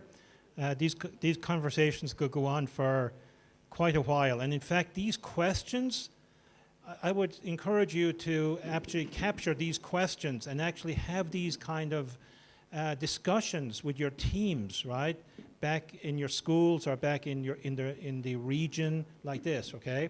So let's hear from this side of the room, at least one group. What did you guys come up with? What kind of student graduates should we be producing? Who'd like to give it a go? Don't be shy now. Yeah, okay, okay, over here. Can we have a roaming mic? Vince or somebody? Do we have a microphone that we can roam around with? Here we go.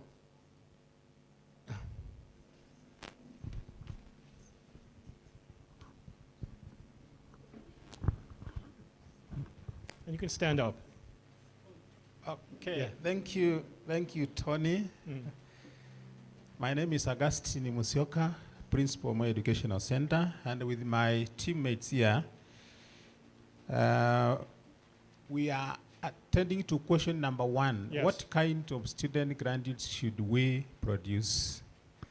1, problem solvers. Number 2, creative, critical thinkers, innovative, people with practical skills, ICT stock digital literate, global citizens, and the people who love and take care of environment, peacemakers, God-fearing, and lastly, people who earn their income through process. Thank you. Wow, that's quite a list. That's awesome. Would anyone like to add something to that? Not repeat any of those things that you came up with? Anybody? Just to add another point. Just I can add one. Different, an additional point. Collaborators. Yeah. Then ability to multitask. The Yeah. world is changing so much. You can no longer just do one thing. Yeah. Yeah, I think those are the two I would wish to add. Okay, all right. Now, I want you guys to keep a note of this list you came up with, right? And as we move through the workshop, there is one thing that that is not mentioned here yet, but you will be adding it for sure, okay? Does anyone want to like take a guess what that one thing is? Or maybe there's one that we Yeah. are not mentioned. It's Yeah, about what is that? Virtues and values. Exactly. And what else? One more. You're right, absolutely right, but there's one more thing. What is it? No, Daniel, you're with our group. It has to be you. That's cheating. Staff, you're not allowed to answer these questions, okay? So what else? Jenny, do you know what it is? Yeah, exactly. So no, tell everyone. Character building. Character, add character to the list. Good job. Now, this side of the room, what kind of society do we want to create with our graduates? Okay, yeah, right here. Now stand up and greet everybody. Good morning. I'm Claire from 1 Million Teachers. The kind of society that we will wish to create with our graduates is graduates who are ethical leaders. They do not only just prepare to make money, but also to be citizens and transform the society. Oh, yeah, nice. I really like this. Yeah, exactly. So, you know, we can actually, these are very important questions. I would urge you to keep discussing those things. And also, we've given you a workbook. There's 20 activities in the workbook. And I actually want you to complete these activities by tomorrow morning, right? So you're going to be given homework tonight. You'll be probably asked to do the first 7 activities. So you guys are used to giving homework, right, to students, correct? So now you're the students and I'm the teacher. I'm going to give you homework. And there'll be a test tomorrow. and I expect everyone to be getting an A here. I'm going to check if your workbook is filled out. That's actually very important to make that investment, okay? And that workbook will be very, very helpful to you, okay? So once we identify these two things, now we can actually start mapping the way education is aligned to fulfill that purpose, right? So now we are starting on the journey to transform education. Do you get the way it works? We have to ask questions. Today, it's far more important to be asking the right questions than answering questions, okay? We need to be asking new questions, okay? So I'm going to give you another quick exercise here, okay? So human beings have 4 dimensions that all require growth. We have 4 primary dimensions. So the question is, what are those 4 primary dimensions? So everyone work on this. I'm going to give you 2 minutes. What are the 4 dimensions you as a human being have, right? Can you identify the 4 human dimensions? Pair up and see if you can come up with all 4 of them.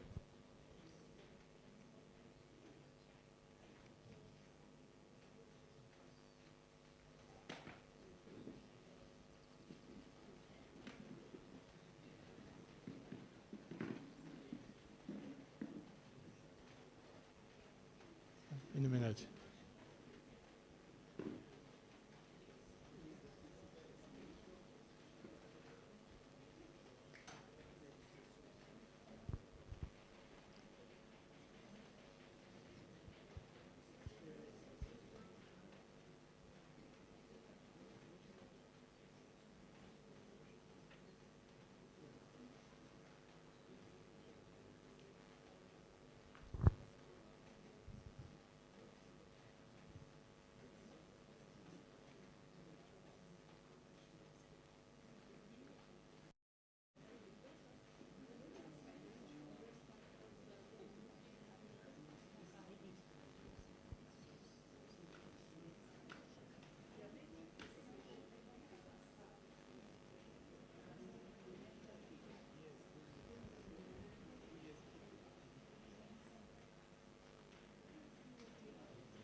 Okay, we'll pause here. Let's have some different people answer. Tell me what one of the dimensions were that you came up with. Or 2 of them, or 3 of them, or maybe all 4 of them. Spiritual, okay, correct. That's one of our dimensions, the spiritual moral dimension. What else did you come up with? What's another dimension? Yeah, over here. Yes, so the mental cognitive dimension is another one, right? And what's another one?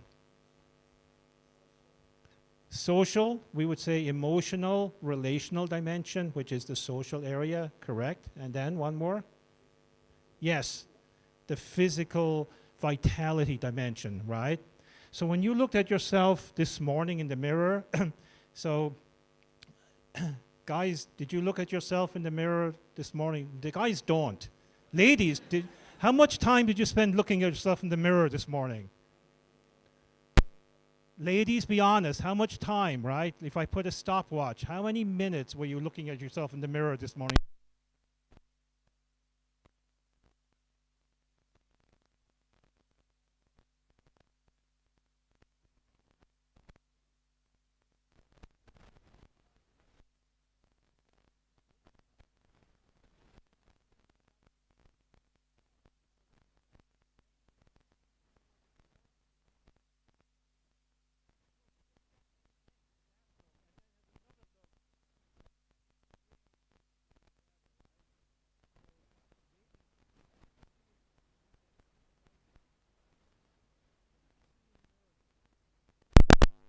What dimension did you see primarily? The physical one, right? Yeah, you saw the physical dimension big time. I mean, if you look all around the room, we're seeing the physical dimension, right? But we don't get to see the mental cognitive dimension. That's invisible, right? How about the emotional relational dimension, the realm of the heart? We don't, that's invisible too. And do you get to see the spiritual moral dimension? It's invisible, right? It's expressed through our physicality and our physiology, actually, right? These other three. But just because you can't see it doesn't mean it's there, it's not there, and it doesn't mean that it's super important, right? So this is who we are as a whole. So in the education sector, which dimension have we been primarily focused on for the last 3 centuries? Which one? The mental cognitive one, and the other 3 have been pretty much ignored, right? To the detriment of our students, actually, right? So this is why we are taking this time here today to think through who we are and what are we trying to cultivate. So I really like the motto of the school here, right? Waldorf School Trust, nurturing holistic beings. A holistic being is somebody who has these 4 dimensions: spiritual, moral, mental, cognitive, emotional, relational, and physical vitality, right? And continuous growth is required for all 4 of them. This is really, you should write this down. All 4 of these require growth and development. And if you're not growing in these 4 dimensions, these dimensions are dying, right? If you're not taking care of your body, you're not exercising, you're not on a proper diet, you're atrophying. Your muscles are atrophying. They're losing fluids, right? And your health is not going to be that good. It's the same story with the spiritual, moral, the emotional one. If you're not stretching these muscles, so to speak, right? There's going to be consequences. When you do, there's going to be good consequences, okay? And there's also an order of influence here too. They're not really all the same, right? So the order of influence, if you talk to educators if I gave you an exercise, give me the order of influence, probably all of you would say the first one is the mental cognitive one. That would be number 1 for educators. But in this map, it's number 4. And you may say, oh my God, this is heresy. No, it's not. The spiritual moral dimension is number 1, right? If we get this right, that drives development in the emotional relational one. This is the second most important thing. We are relational beings as human beings. And the physical vitality one is often completely ignored. Our physiology is critically important, right? They have the energy to grow in all of them. And then finally, when these other 3 are functioning well, we can actually tap into higher order mental cognitive functioning, critical thinking, problem solving, and and so on and so forth. Okay, so now I'm going to give you a little extra time here, right? I want you to create a simple image of a transforming education framework. We talked about I already presented the image of the conventional framework, right? Do you remember that image? Now I want you to create an image or a graphic of what you think the transformative educational framework should look like and what would be the composition of that. Don't get too complicated here. Now pair up and help each other out. So design this in pairs or in teams of 3 or 4. And we want to see a team representation of the graphic, right? Are you clear about the exercise, guys? So engineer Ben, you're an engineer. You should get A+ on this one, okay? All right, go ahead then.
Okay, guys, let's reconvene here. I see some really nice artistic stuff going on here. Let's see what you have came up with over here. You can share. Why don't you share? So we have, okay, sure. So the first one, we have two structures. The first one is a circle that has a student right in the center. And the first level of influence on the student, on the child, is the family. Then we have the school environment. Then we have the ecosystem that supports learning. That's the teachers and the parents. And the outer circle is the government and the industries. But then what you're saying is that even as these stakeholders make whichever decision that they have to make, they have to be informed by certain core principles that are underlying. And in our discussion, we've discussed and agreed that the spiritual and the moral should be top in the list that informs whichever policies they draft. Then the second of importance is emotional. Then supported by physical, and the least of that should be cognitive. Yes. All right. That's really good. Thank you, Ben. Yeah. So actually, I'm just picking up on what Ben said. If you were astute students, like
map off of us. So the culture of a great school is one that is infused with character. There is great relationships going on. We see everyone with a lot of energy and vitality. And we see higher order mental, cognitive functioning, problem solving, a lot of innovation, creativity going on, right? That's the effect. So it's cause and effect. So the cause is us, right? We transform ourselves. Then we drive transformation in our schools and make them great. And also in the region, we're trying to create a regional model here in Kenya, in the greater Nairobi area. That's what all of us, that's why we're gathered here. We're not just here for this region. We're here to create a national model for the rest of the country, and by the way, for East Africa and the continent. Actually, has to start somewhere.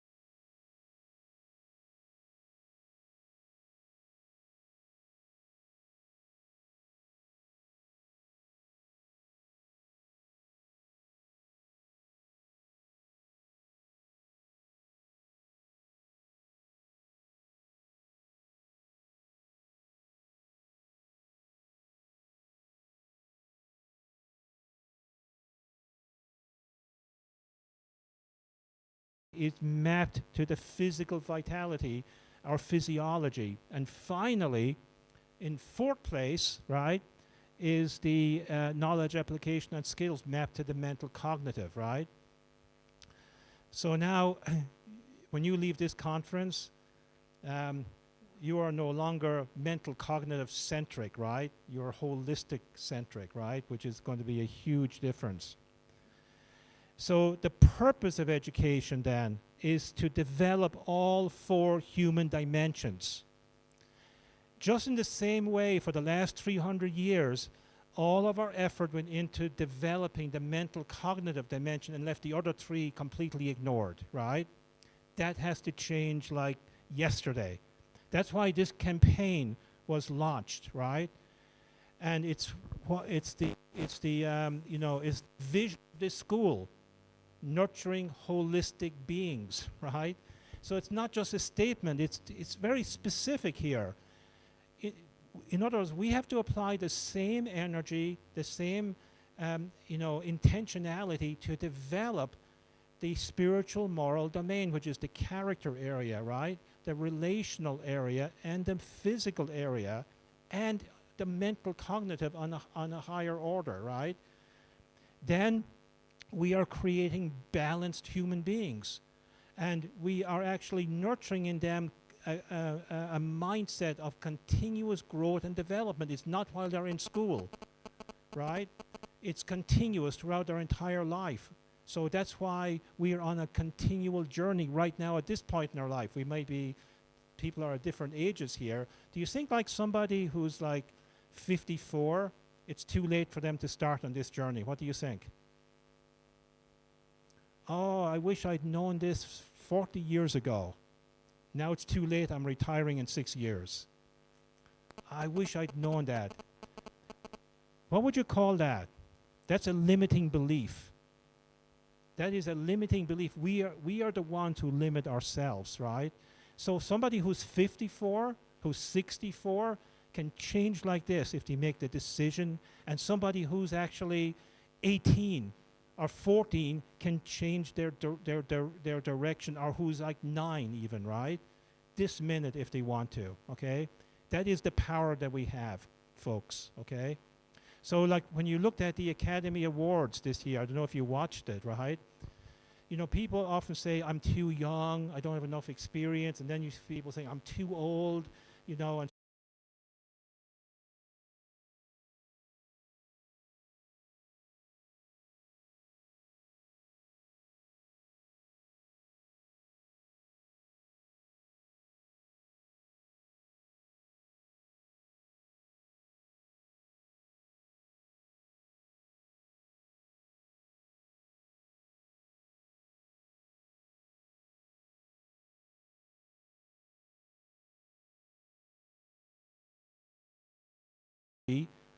of education transformation. So if you had to create one sentence about a theory of educational transformation, what would those words say?